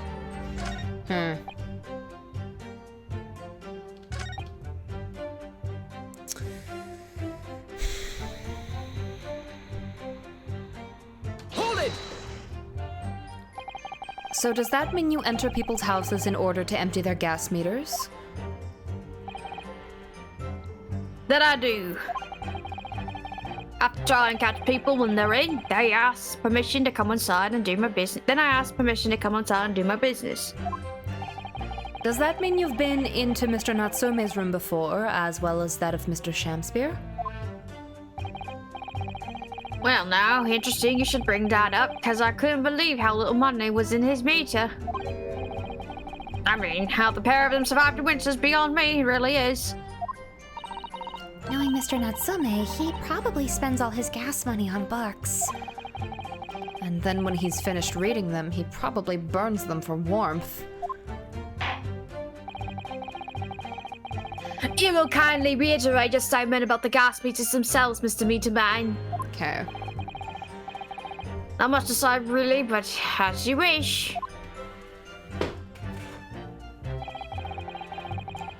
Oh, okay. I thought that was giving us a new statement. 2 hours of gorgeous gas. Whatever. Wait, let me go over the evidence again. Okay, bye, Alex. See you later.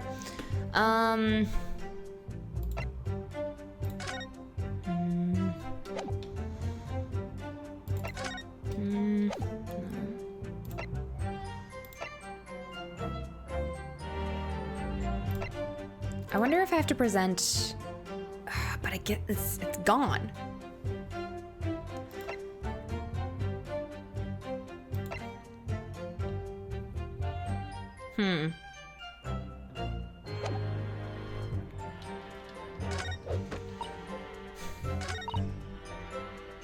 What's gone?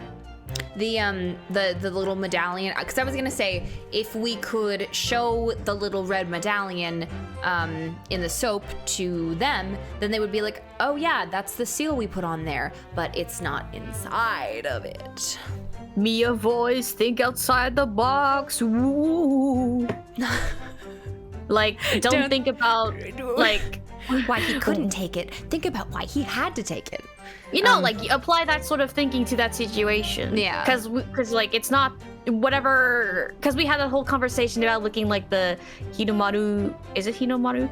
The flag of Yeah, Japan, the right? flag. But if we examine the same bar of soap, it's not there anymore. Yeah. So why would that be? Why would it just not be there? Well, I don't know why it's there in the first place, to be honest. I mean, if Shamspear took it out, but like, did the? No, because that bar of soap is, we took it and it had the medallion in it. Ryu had it, or Chisato, or whoever had the evidence. Is this evidence in Ryu and Chisato's possession, or like in the police's possession? I guess it doesn't really matter. So all we have is the soap, but obviously the medallion is not there. Yeah, but it was there when we put it into evidence, is what I'm saying. Yeah, and we've always had it. We've We've always had it, yeah. We've always had it. So Okay. Wonder if. but go back to the statements though. Just Yeah. just kind of dig deeper first. Okay.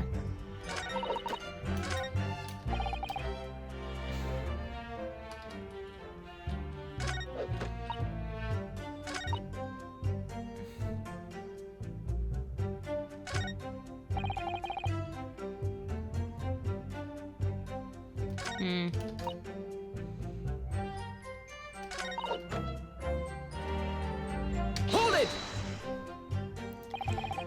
Out of interest, how long has this been going on?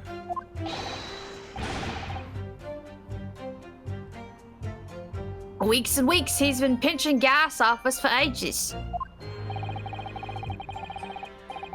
And you've examined the meter in Mr. Shamspear's room, I take it.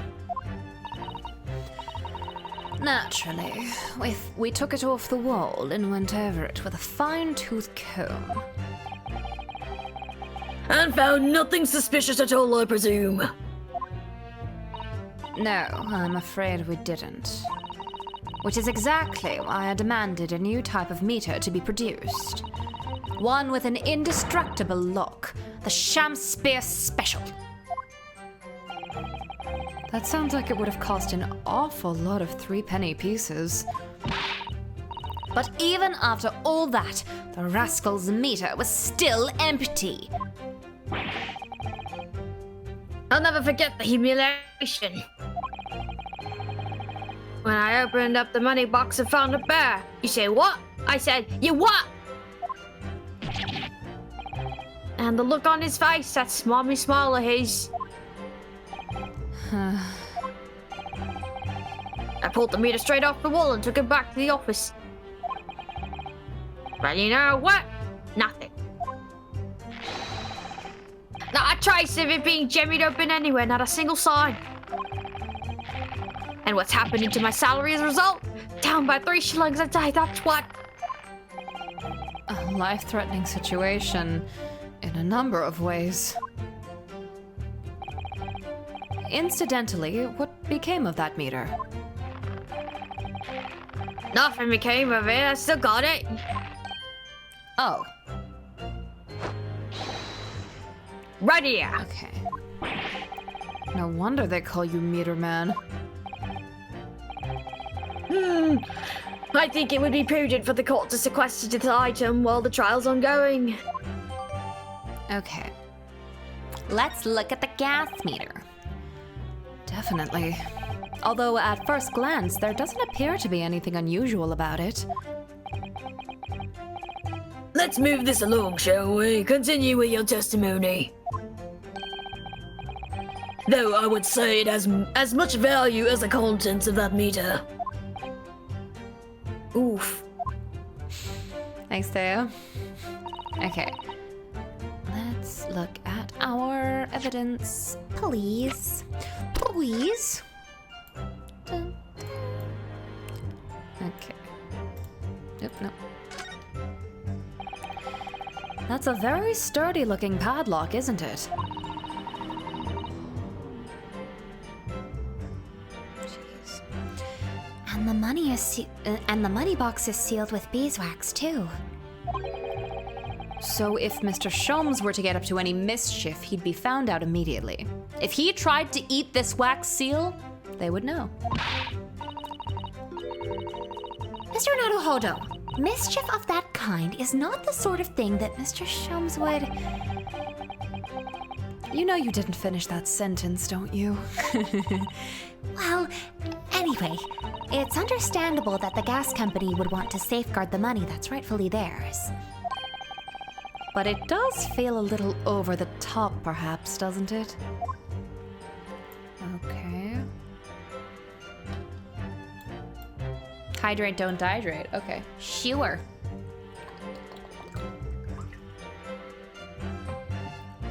I have done so.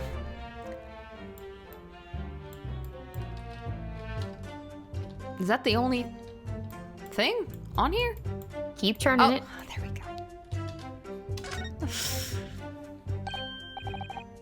Oh, what's... Have you spotted something, Mr. Naruhodo? Just here? There's a little hole, do you see? Goodness, you're right. I wouldn't have noticed. It's not a very neat hole, is it? Not professionally made, I'd say. So you think it might have been opened up by Mr. Shamspeare? Possibly. It seems the people at Altamont Gas must have missed it. How do you miss that? That's pretty big. Well, it certainly seems to go all the way through to the inside. Yes, but there's no way a coin would fit through there. That's true, but even so, it seems more than a little suspicious. Okay. So that's gonna be our contradiction for there being no damage, is what I'm trying to say. There we go. Okay. Objection! Lady Altamont, I'm afraid to say that this meter clearly does show signs of having been tampered with. Yay! Finishing midterms! Congratulations. You have finished them. Mazel tov. What? Got away. I've been over and over that thing. I'm telling you, there's nothing wrong with it. In that case, what do you have to say about the small hole that's been made at the base of the coin box? Hole? What? Oh, right. You're quite right. There is a little hole here. The meters aren't supposed to have that. None of the others do. In other words, we can assume that Mr. Shamspeare secretly opened up this hole himself. Yes, I wouldn't be at all surprised. But why? Yeah, why? I mean, it's tiny. You couldn't get a father through that. Lady Altamont, I wonder if you could give the court some more details about your meter design. What sort of details? Well, what I'd specifically like to know is, how it's dismantled, I guess. How can the meter be dismantled? Dismantled? Yes, given that there are no signs of it having been forced. I'm wondering if perhaps, rather than being broken open, it might have been taken apart. Well, yes, that does make some sense. The padlocks are made by a first-class locksmith from the finest quality steel.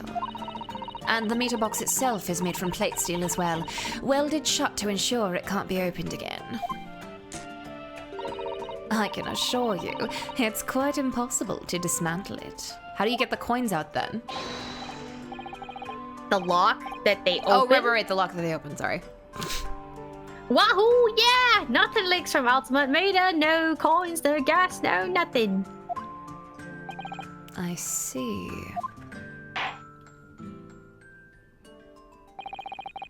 The witness will amend her formal testimony with that information in case it is pertinent. As you wish, my lord. All joints on the meter are welded shut, and the lock is made from solid steel. There's no way to dismantle it. Okay, so real quick pause. This is very interesting Okay. because it updated the statement. However, this is not the line of questioning we want to be following. Interesting. Very interesting. So I'm Very not entirely sure how you would go back to that previous choice. Oh, really? Okay, maybe if we press it again, we'll have it, it'll give us the option again, possibly. Has anyone ever tried? Oh yeah, they've tried, but they've all given up before long. After all, if they actually broke the meter, the company would be able to take legal action. Yes, that makes sense. What do you think, Mr. Naruhodo?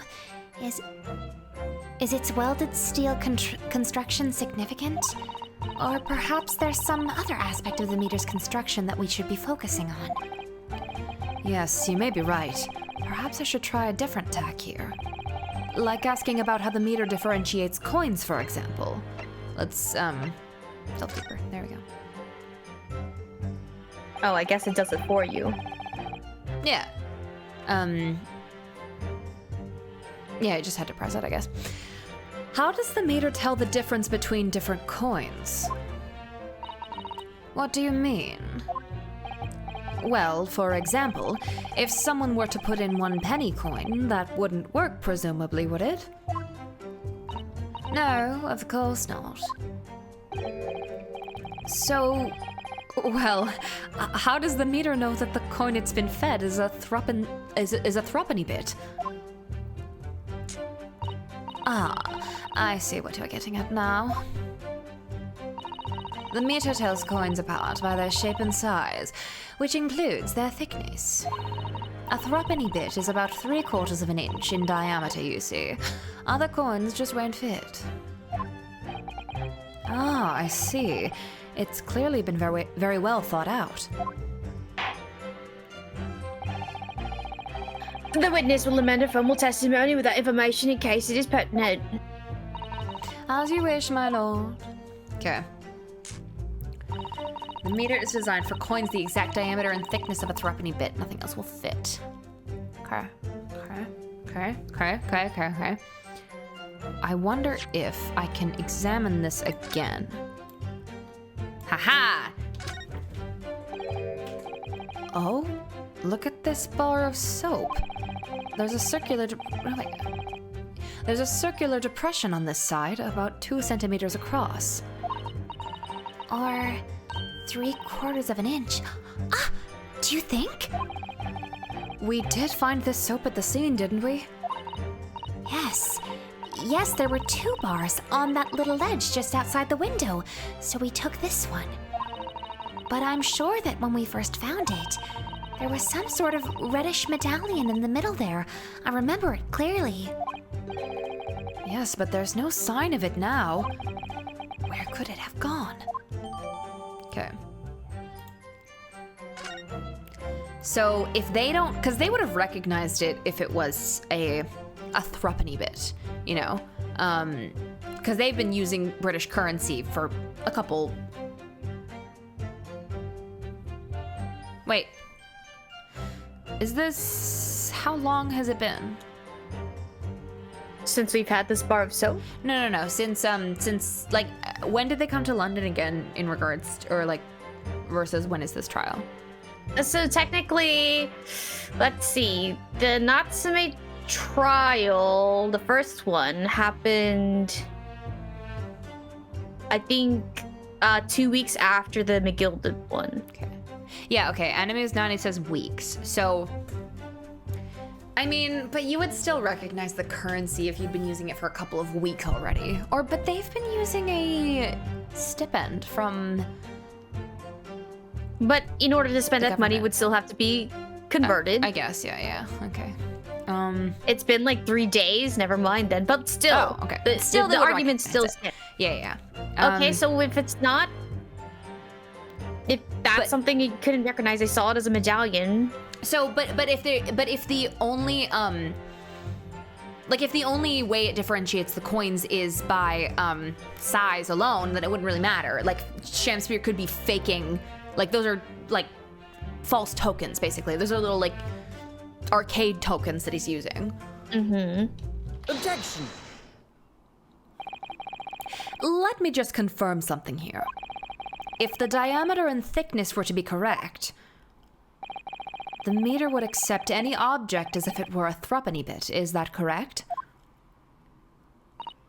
Yes, that is correct.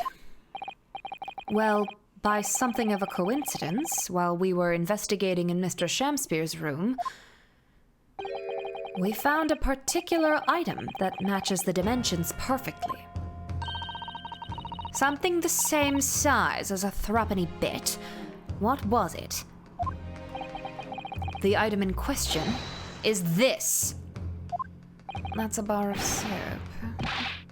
What? Have you been inhaling gas? That's a bar of soap. Yeah, he's using Chuck E. Cheese coins.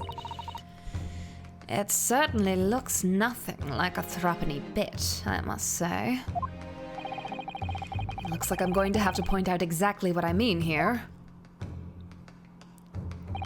What's so important about the soap is this part here.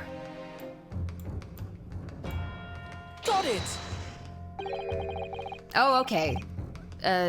Case 3 is when they got there, and then this is February 22nd, like 4 days. I see. You have to turn the soap over to see what I mean. Ah! Are you referring to that round depression in the middle of the soap there? That's right. A depression that's approximately 3/4 of an inch in diameter. Or in other words, almost exactly the same size as a threepenny bit. Look at the front of the back! Get away! Oh, okay, I guess I'll leave. Does anyone here present have in their possession a threepenny bit? Quickly now, hand up your coins, ladies and gentlemen. It sounds rather like a highway robbery, doesn't it?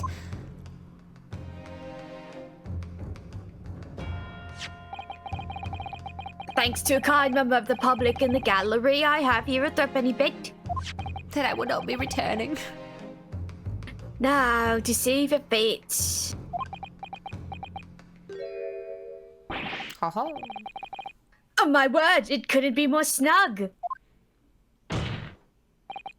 Yes, as I suspected. This, without a doubt, is a vital clue to explain how the Altamont Gas Company is being defrauded. Well, I don't believe it. Oh, her fit. So, your assertion amounts to what? That some inferior bar of soap has a tentative connection to the death of gas. Yes. Yes. Yes. The depression in the soap was clearly made by a threepenny bit. Oh, so he's maybe like pouring candle wax or something inside of the... Like he pushed a threepenny bit inside and then like used that as a mold to make his little tokens. I see. I must concur at least that pushing a coin with some force into a poor quality bar of soap such as this is a remarkably simple way of replicating the coin's shape. Give it a second. Let it go, let it go. Okay. And then you could use, well, some melted wax or something to pour into the mold. Interesting. I got a little pop-up there. It said, oh gosh. It said it like encoding overloaded. Consider turning down the frames. Interesting. Wonder if that's the problem. You can make fake coins in no time.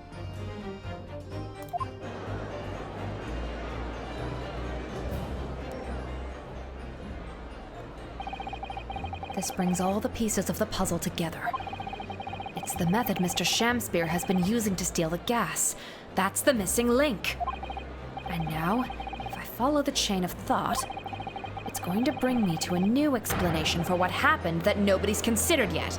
Okay, so maybe if the meter gets, I don't know if the gas is hot, because it just lights the lights. If it's hot and the things are made of wax, it's possible that if he puts the coins in, then the wax, and then it melts the wax coin, he's intending for it to trickle out of the hole so that they don't know what he's doing. Okay, but wouldn't we have found gas at the scene?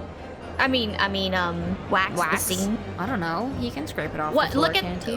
what did we find at the scene? Well, there's that puddle, right? Hold on. Okay. There's that puddle right there. Okay. So something's dripping out. Okay. So do you think that what's used for the fake coins is wax still? No, it doesn't look viscous enough.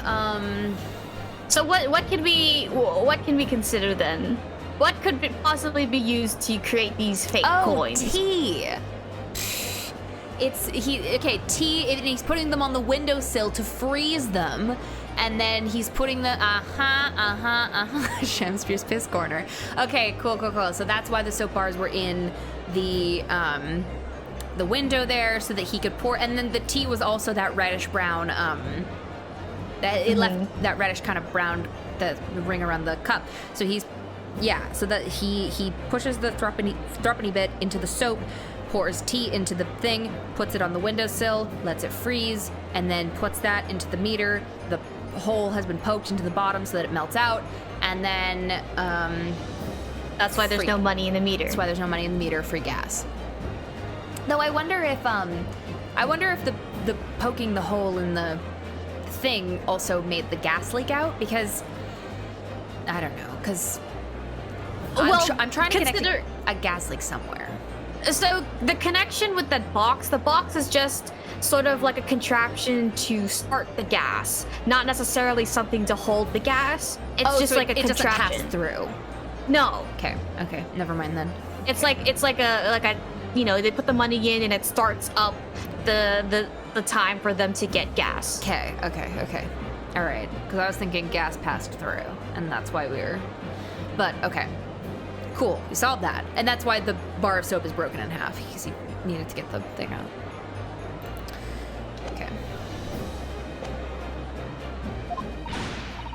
But this is all nonsense.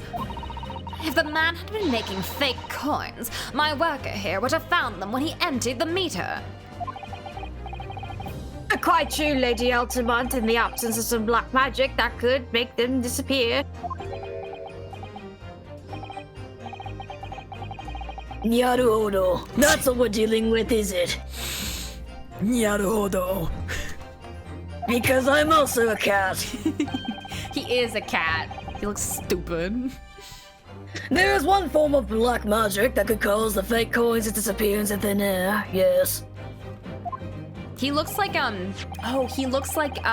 he's from like the Cat Returns. Like that's how he's drawn. So that's how his persona is drawn. It looks like he's from Cat Returns. Exactly. And the meter here gives it away. What on earth?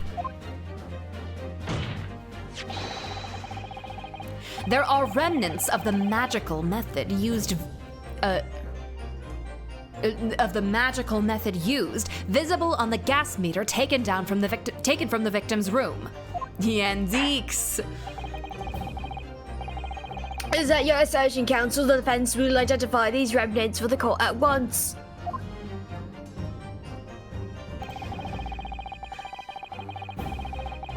Well, on the meter, can the remnants of this method used to make the fake coins disappear be seen? Okay, where is it? Do we see any? Where in the meter can the remnants of the method used to make the fake coins be seen? I'm trying to. Is there? I don't see anything. I'm looking for like a liquid. Where on the meter can the remnants of the method used to make the fake coins disappear? Oh, be disappear. seen? Okay.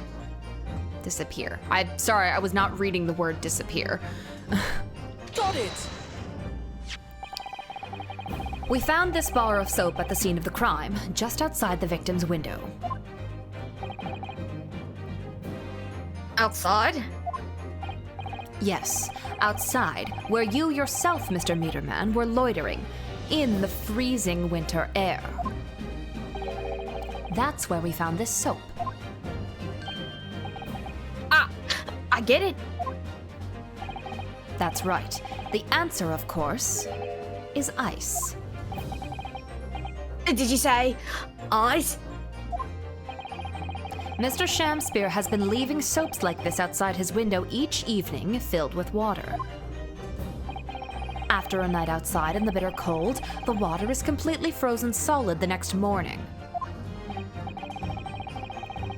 Then he takes his fake coins of ice and feeds them into the gas meter, giving him light and warmth and space. As his room becomes very comfortably warm, the ice now inside the meter's coin box melts. Turning back into water and draining harmlessly away through the small hole made in the underside of the meter. That is how, without leaving any evidence of his wrongdoing, this man has been stealing Altamont gas. 5-minute graphs!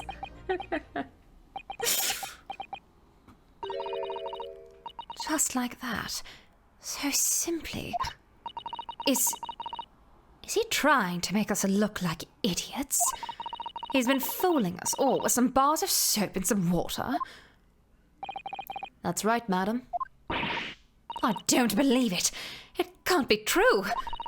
Do you have any idea how much money we spent to develop that new meter?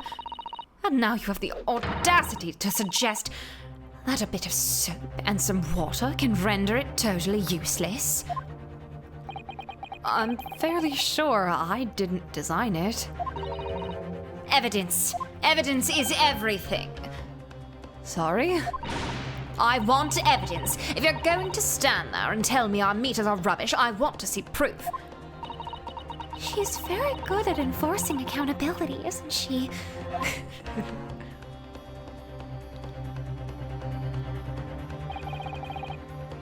Very well, Lady Altamont. If you'd like evidence, I'll provide it. What? Mr. Naruhodo, are you saying you do actually have evidence to support this theory? I did notice a trace of something that bothered me a little at the time. And I have a feeling that this theory we've come up with could now explain it.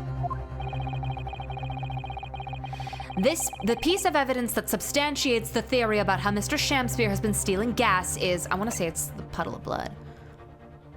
Take that! Or not blood. Puddle of liquid.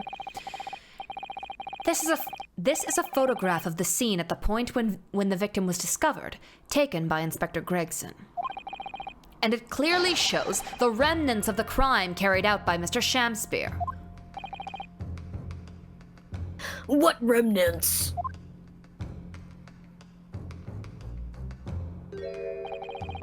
Here you can see the gas meter on the wall in Mr. Shamspear's room. Now, look closely at the floorboards directly underneath the meter. What is that? Some kind of grubby stain? Almost certainly, it's a water stain resulting from the liquid that drained out of the hole made in the meter. Ah! If one coin gives around 2 hours of gas usage and the occupant was heating his room in all his waking hours, we can imagine he would have used around 10 of his fake coins each day. The melting ice inside the meter's coin box would have been dripping out almost constantly, leaving a stain on the floor. This is awful. And there's further evidence too. Mr. Shamspeare is slumped over the table, apparently having consumed strychnine. And right there next to him is a bar of soap broken in half. You're right. It would appear to me then, Counsel, that the man was eating the soap, was he? Pardon me for disagreeing with your lordship, but... certainly not. He didn't beat around the bush there, did he? In truth, strychnine? Gonna be real, I don't I mean, know. how else would you say pronounce it? Strychnine? I'm pronouncing it strychnine, so that it can be the atroquinine yeah. ancestor. Yeah, I said strychnine. That's where she got it from. It's strychnine now. In truth, Mr. Shamspeare was found with a fork in his hand. A meal of soap is sounding increasingly likely, Lord Fancy. You mean to say he was using that fork too? Yes. To extract a frozen coin from the bar of soap. But the bar broke in half. So perhaps it didn't go very well. Good gracious. Oh yeah, well, strychnine sounds cooler. Strychnine does sound cooler. It sounds cooler. Strychnine. Lord Van Zeeks.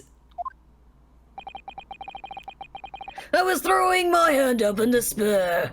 Strychnine? Well, we're not That's gonna even say worse. that. We're not No. gonna do that.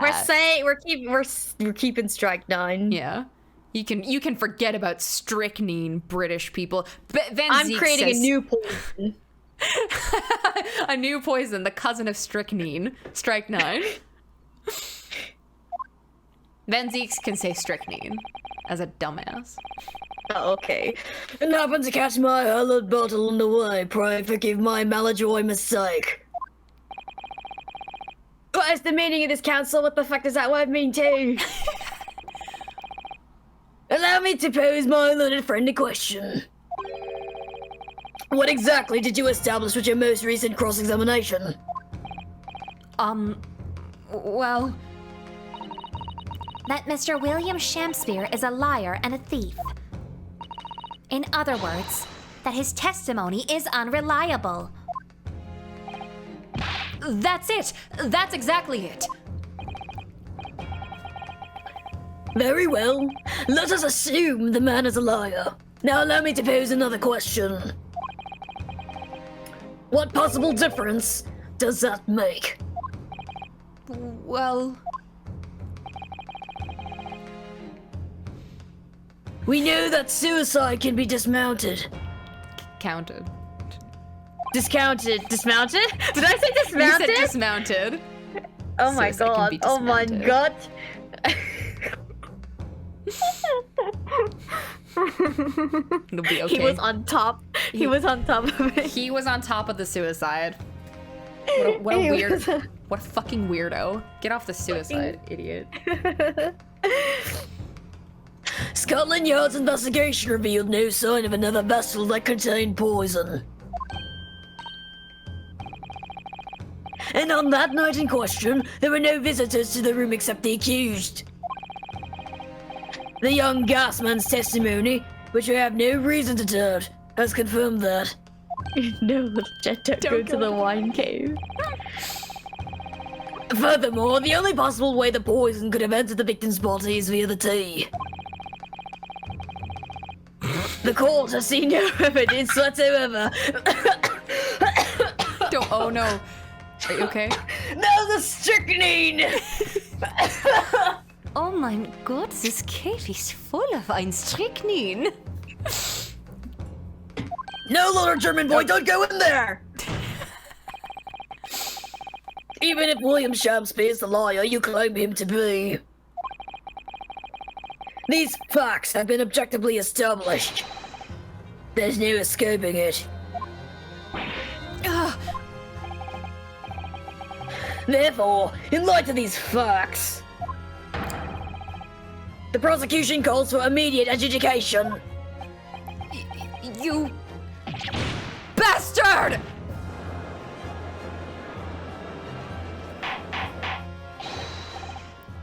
Order. Well, counsel, how did the defense respond? Mr. Naruhodo, What was the point of that last cross-examination? Did it actually get us anywhere? Or did it make no difference at all, like Lord Van Zeeks is saying? Raise injection. No, this isn't over. The defense will not rest. What? It sounds like you need a little nappy, my learned friend. No, I don't need a nappy. I slept very well last night. I just said I won't rest. I won't. It's not time for my nappy yet. I go down for my nappy at 6 p.m. At 6 p.m. At 6 That's p.m. sleeping. That late, that's like sleeping. I go down for my nappy at 10 o'clock p.m. and I wake up at 8. Bitch, that's sleeping. My counsel, that's sleeping. You successfully explained everything. Successfully. You've identified and substantiated the unscrupulous method employed by Mr. Shamsman to consume gas. What more is there to discuss? Lord Van Zeeks just highlighted 3 facts in order to make his point. Side note, I do love how you say facts in Van Zeeks' voice. You go, facts! It's so good. These are the facts! These are the facts. I loved hearing it. It's so good. Yeah, Lord Van Zeeks just highlighted 3 facts in order to make his point. Are you mocking me? And now I say the word facts. Are you mocking me until I say facts? My lord, please forgive the discourtesy of throwing my hollow chalice at this Nepalese learned friend of mine. What, you mean just forgive the discourtesy of a hate crime? Yeah, okay. But contrary to what he would have the court believe, not all of them have been objectively established at all. What are you trying to say, my Nipponese friend? At least one of those so-called facts is an assumption made due to a lack of evidence. Not again. But the situation has changed now following the cross-examination of the latest witness to take the stand. Don't be absurd. What is this nonsense? Yes, when you bring everything we've learned so far together and consider it as a whole, it's clear. There's a question that we now need to reconsider. Namely, sorry. I need to remember what he said. Okay. At least one of those so-called... Wait, what were the 3 facts? Did he say them? Okay, so... What were the facts? What did he say? So go back to your questions real quick, okay? Okay. It'll help you kind of think things through. So, was someone else responsible? We had already, because we at first suspected the gas man, yes. the meter man, but obviously that wasn't the case. The same thing with the visitor, right? And the other fact is how was the victim killed, or quote unquote killed? Right. Was the poison in the tea? Okay. Yeah, so he essentially his 3 facts was that okay, you've uncovered the fact that he was stealing the gas, sure, but again, he's why is that relevant? And what about the actual things we're investigating the case? Just how and why was this man killed and who did it. Yeah. Okay. So so I want to say most relevant to the how was he killed was the poison in the tea. Also, thank you, Grace. Flax. I want to say flax. Flax. We've all been led to believe that this strychnine poisoning that afflicted Mr. Shamspeare, and some of us would say strychnine. What does that even? Sounds stupid. Was in the tea brought to him by Mr. Natsume. But that's conjecture at best. Objection! The victim has testified that nothing else passed his lips that night. There's no other possibility. He was poor. He didn't eat. He didn't drink. What could he have possibly put in his mouth? He was poor. And those are the facts. And since there was no trace of the tea left at the scene, he couldn't be tested for traces of the poison. Objection!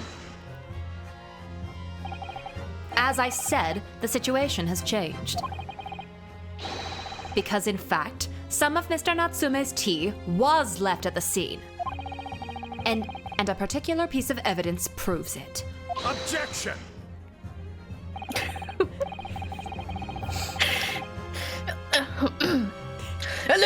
A ludicrous claim! Scotland Yard detectives investigated the scene exhaustively. What evidence are you suggesting they missed? The defense has made a bold claim indeed. Very well, counsel. Present your proof. What evidence from the scene of the crime can tell us about the nature of the defendant's tea? Okay. I mean, I guess the only thing we have is the teacup with the ring around it. So I'm gonna say that. Wait, can we investigate these again? No. Okay. I want to say it's this. Take that! What exactly is this piece of evidence supposed to reveal about Mr. Natsume's tea, counsel? Well, I suspect it may possibly be related to the tea in some small way. If we dig deep enough, this doesn't sound good. Then you'll be digging for a very long time indeed, my learned friend. Oh. No. Even at the bottom of the deepest chasm, how would he say it? Chasm, you will find no sense in that absurd assertion. I wanted to say it in a way that made him sound stupid. Oh, I see. I was like, yeah. Chasm. So I was like, how would he say it? Chasm or chasm? Shazam. He was a Shazam. Shazam. Oh yeah, like Edgeworth saying schedule. Schedule! He says it. I know he does. Ugh, sometimes I wish I could disappear down a deep chasm to escape his deep sarcasm. Then I advise you to think more deeply before you answer again this time. Okay, fine. All right. Shazam.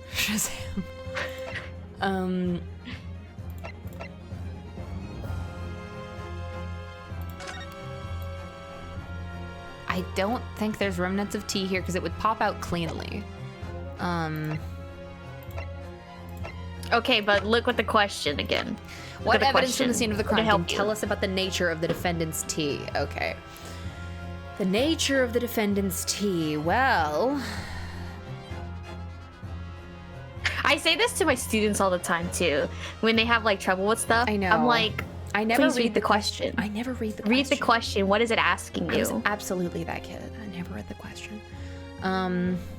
That's why I always made where I always made my stupidest mistakes, honestly. Okay. I know you have the brain, Tony. You just need to read. I just need to read.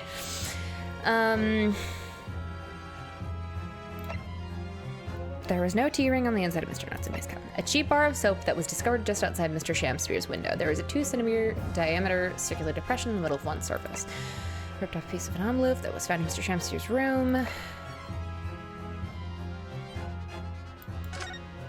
of the defendant's tea. Hold on, I'm frozen. I wonder if it's this little puddle here. If he's been pouring tea in. The nature of the defendant's tea.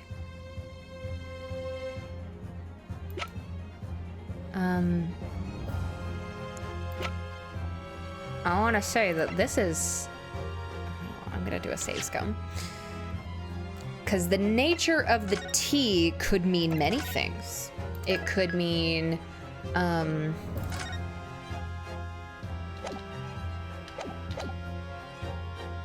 It could mean, like, what state is the tea in?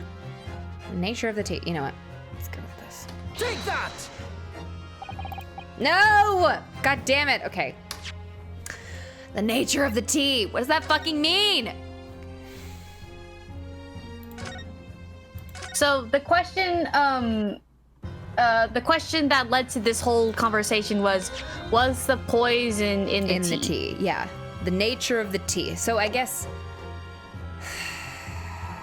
like, I knowing that, I would say, oh, well, it must not have been poisoned because Soseki's cup is also empty and he's fine. But we tried, that didn't work. Nature of the tea.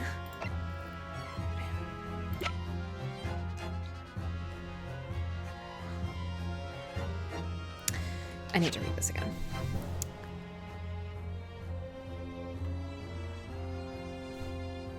Okay. What did Rio say? What did he say? The victim testified nothing else passed his lips. The situation has changed. Because in fact, So- some of Mr. Natsume's tea was left at the scene. Okay, so we're trying to find the tea. What is the nature of the tea? Mm-hmm.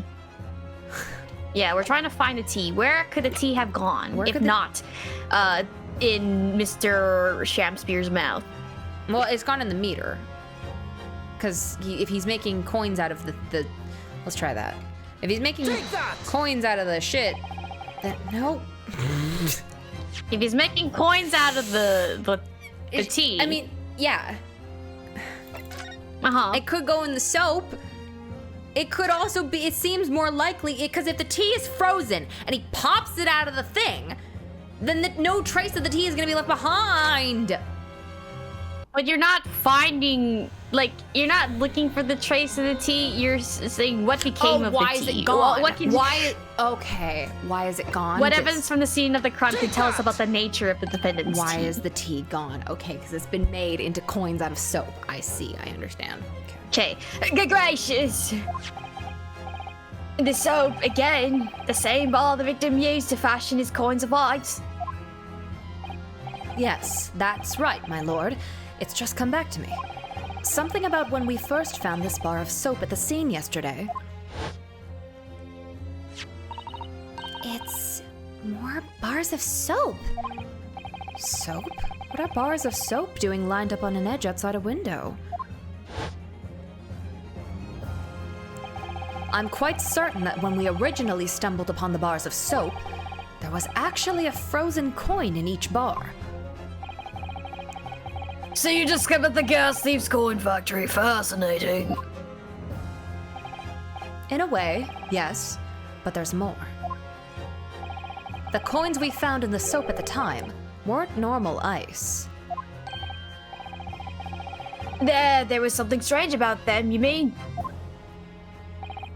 Exactly. Something very obviously strange.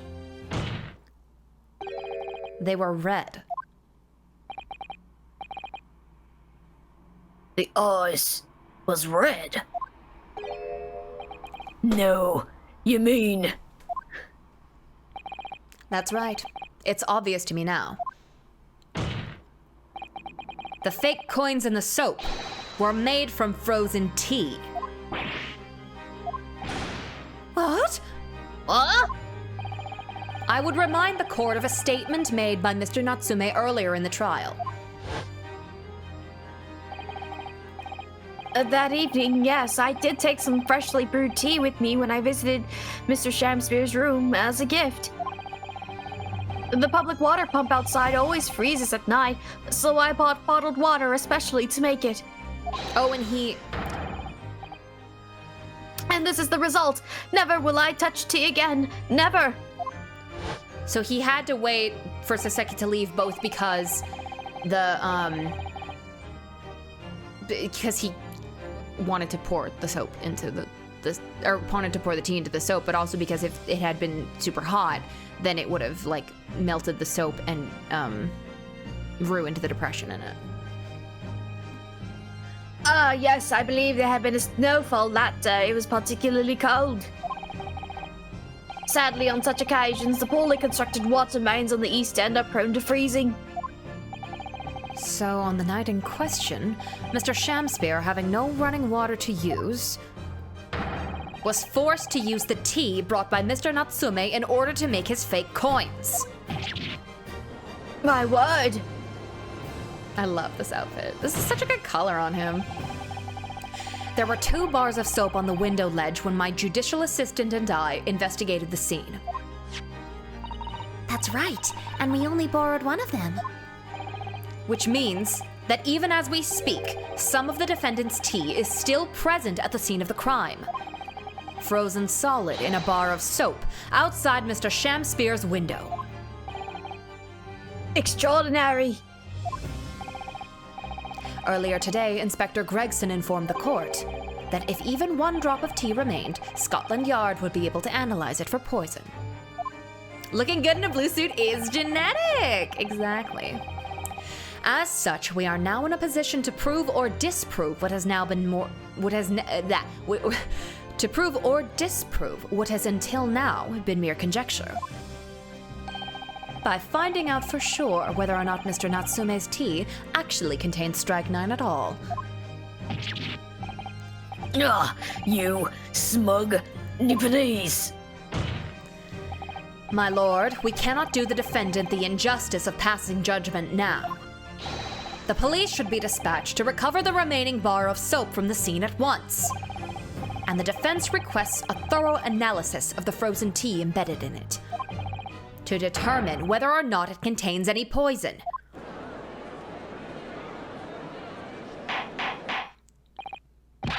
Bailiff! Instruct the police to attend the scene at once. Yes, my lord. Understood.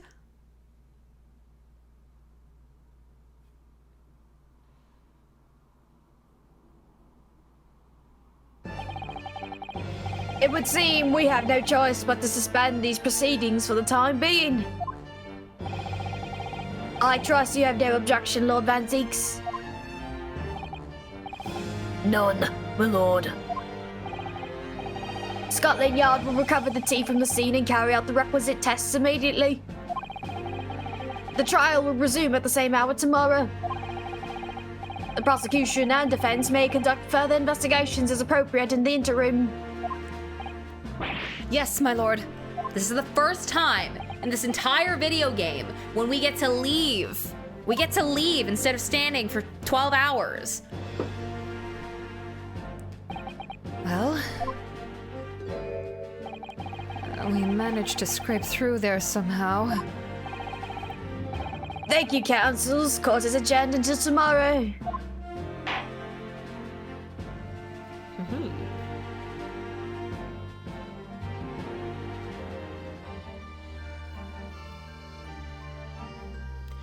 Very nice. Sure. Sure, I guess I'll save. Yes.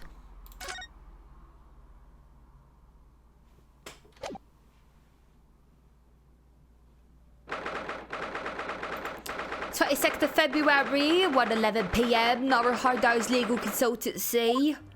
Oh, the desk is... I guess the desk is not in there yet? I don't know. Yeah, remember this is only like a couple days after After they actually got there. Yeah, pretty good timing. I don't know. We got 10 minutes left. We can do a little bit of stuff, but yeah, we won't be stopping in the middle of court today. Phew. We made it back in one piece. Just. To be perfectly honest, I thought we were finished there for a while. Oh, I know. What a lot of close shaves. There are so many carriages on the streets of London. You were very nearly flattened several times. Oh, no, I didn't mean that. Rio, are you crossing the street and not looking both ways? Are you not looking both ways when you cross the street? My sweet boy? Yes, I know. Oh, she's making fun of him. It was a marvelous defense, Naruhodo-san. It really was. I was in awe of you. Oh, thank you. And now that your fervent exploits have won us some more precious investigation time, let's see if we can't find some new clues for court tomorrow. Yes, let's do that. You were just so small and shitty, the cars couldn't help but run you over. Is everything all right? I suppose. I still can't quite believe it, that's all. That's all. That I'm here in England, working as a lawyer, I mean. In the Old Bailey, no less. The truth is, it shouldn't be me, should it? It should be him standing in my shoes. If you give me a flashback. Oh, it should be Kazuma. It was Kazuma-sama's wish that you follow him to Great Britain and work alongside him. Yes, I mean, I never had the chance to ask him exactly why, but he clearly had a plan, and that's what I'm saying. What is the plan? And you know what? And here's the thing. We know that Professor Mikotoba is a maker of poisons, a seller and a dealer, and a creator of poisons and such. And the whole thing about Romeo and Juliet is that Juliet didn't get her letter to Romeo in time, and that's why he thought she had died. And so what I'm saying is that if Asoki took a Juliet, don't Christoph Gavin me. I'm right. If Asoki took a Juliet poison given to him by Professor Mikotoba and wrote about it somewhere, or planned to communicate with this. Okay, so you're saying this out loud. How does it sound to you? Saying it all out loud. I'll listen back to it. Yeah, okay. Abby, I'm trying to prove Yeah, the the only Juliet poison theory. Mikotoba made is copium.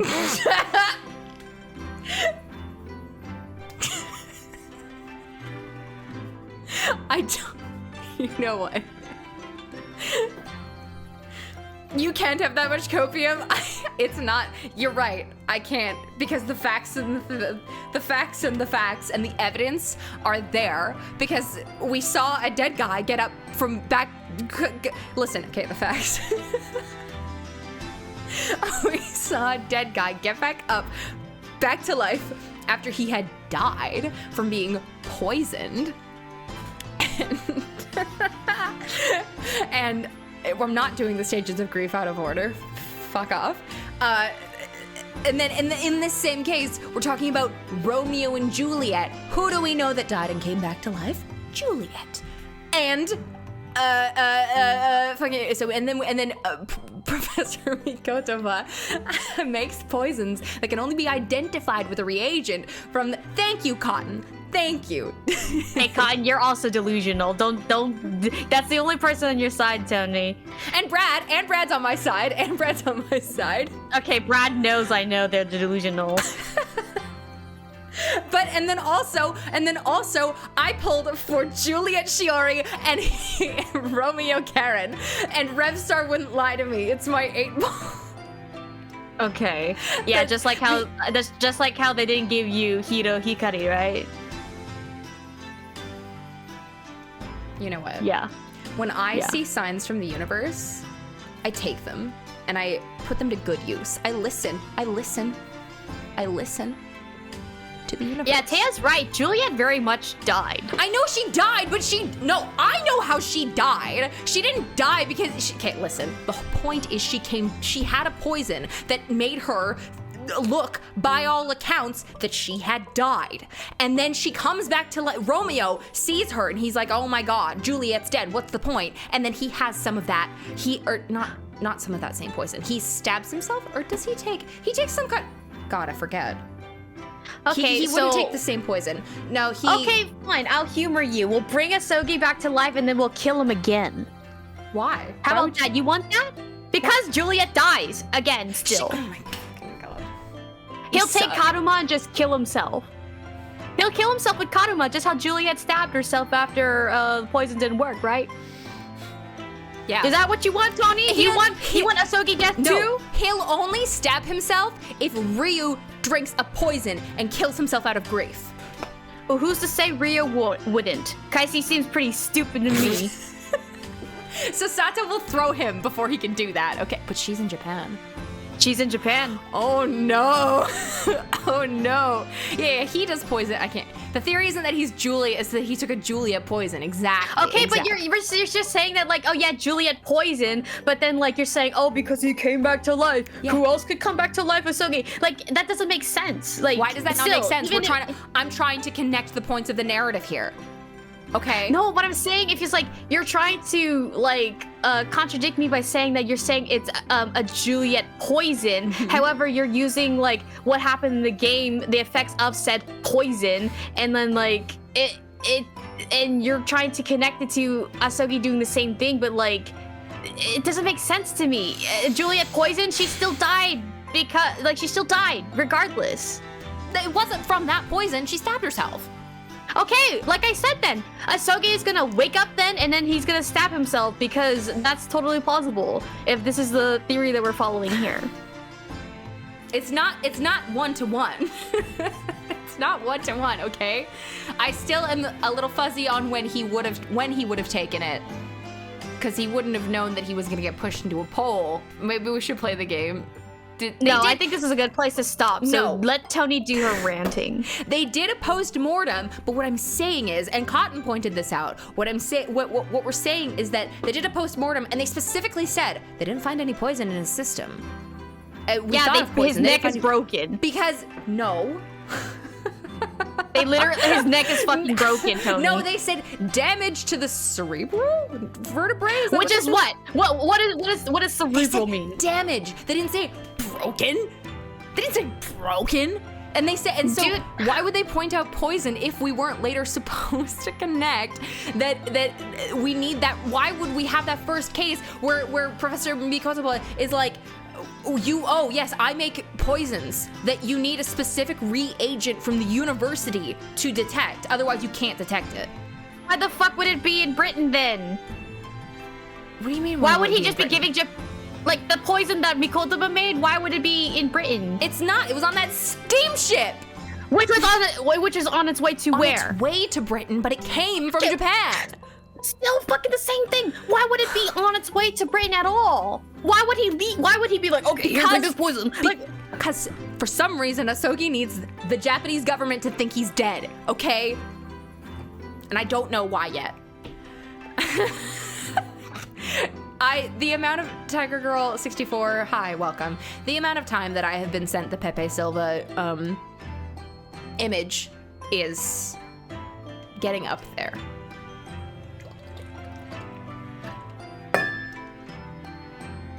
Oops. Anyways. I don't know, Grace. I don't That's what have I'm all saying, the Grace, pieces. Grace.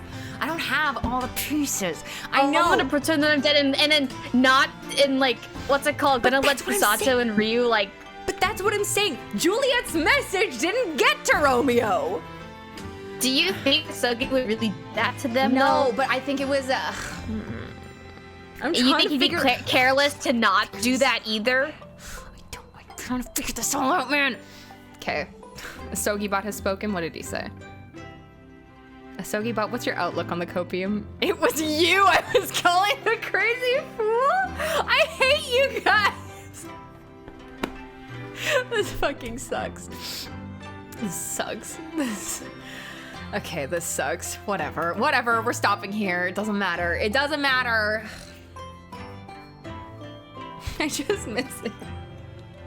Okay, well, you can look at the pictures provided so graciously by the Asogi bot that Grace made in the server. I do every day. Tony Asogi's with me right now, and he says everything was correct. See? Hey, Avi's See? a little jester, though. You're gonna believe what Avi says. Avi gets Jester's privilege, but that doesn't mean she's lying all the time. Even if Sogi gave a message to Ryu, doesn't that defeat the entire point? Because for Ryu to not be arrested, some authorities would need to know he's not dead. I know. That's what's not making sense.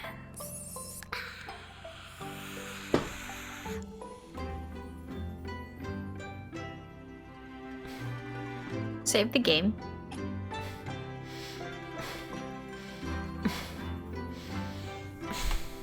So we can come back Friday or Wednesday? Oh yeah, that's the other thing. Sorry. I wanted to do a second DGS stream if you guys are up for it on this Friday.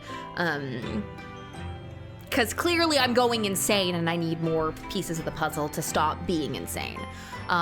So if you guys are into it, I will add a Friday stream this Friday. I don't know if it's gonna be every week. I think that would maybe be a little bit too much, but we'll see. So maybe a Friday stream this week, and then cool. Everybody's down. All right. I'll always let you guys know. I'll give you a heads up if I'm doing a Friday stream. But this week we shall do a Friday stream because I'm going crazy. So I'll save the game here. But yeah, and then it's gonna be Friday to Saturday, but that's fine. It'll be fine. So yeah, so Friday, more DGS, same time, 7 p.m. And then Saturday will be 4 p.m. PST. We're doing Spirit of Justice, and I'm actually excited to play Spirit of Justice. We're doing Case 4 with Simon and Athena, and it's beautiful, it's wonderful, it's a great time. And Jet will also be joining us for that. So that'll be fun. So yeah, until then, everybody stay safe, have fun, and believe in me. Just believe in me. No. If you... Okay. Good night, everyone. Good night, everyone. If you know what, can you guys believe in me to make up for the amount Jet doesn't believe in me? That would be nice. Okay. I'll see you guys when I see you. Be it Friday, Saturday, or next Wednesday. All right. Goodbye. Bye.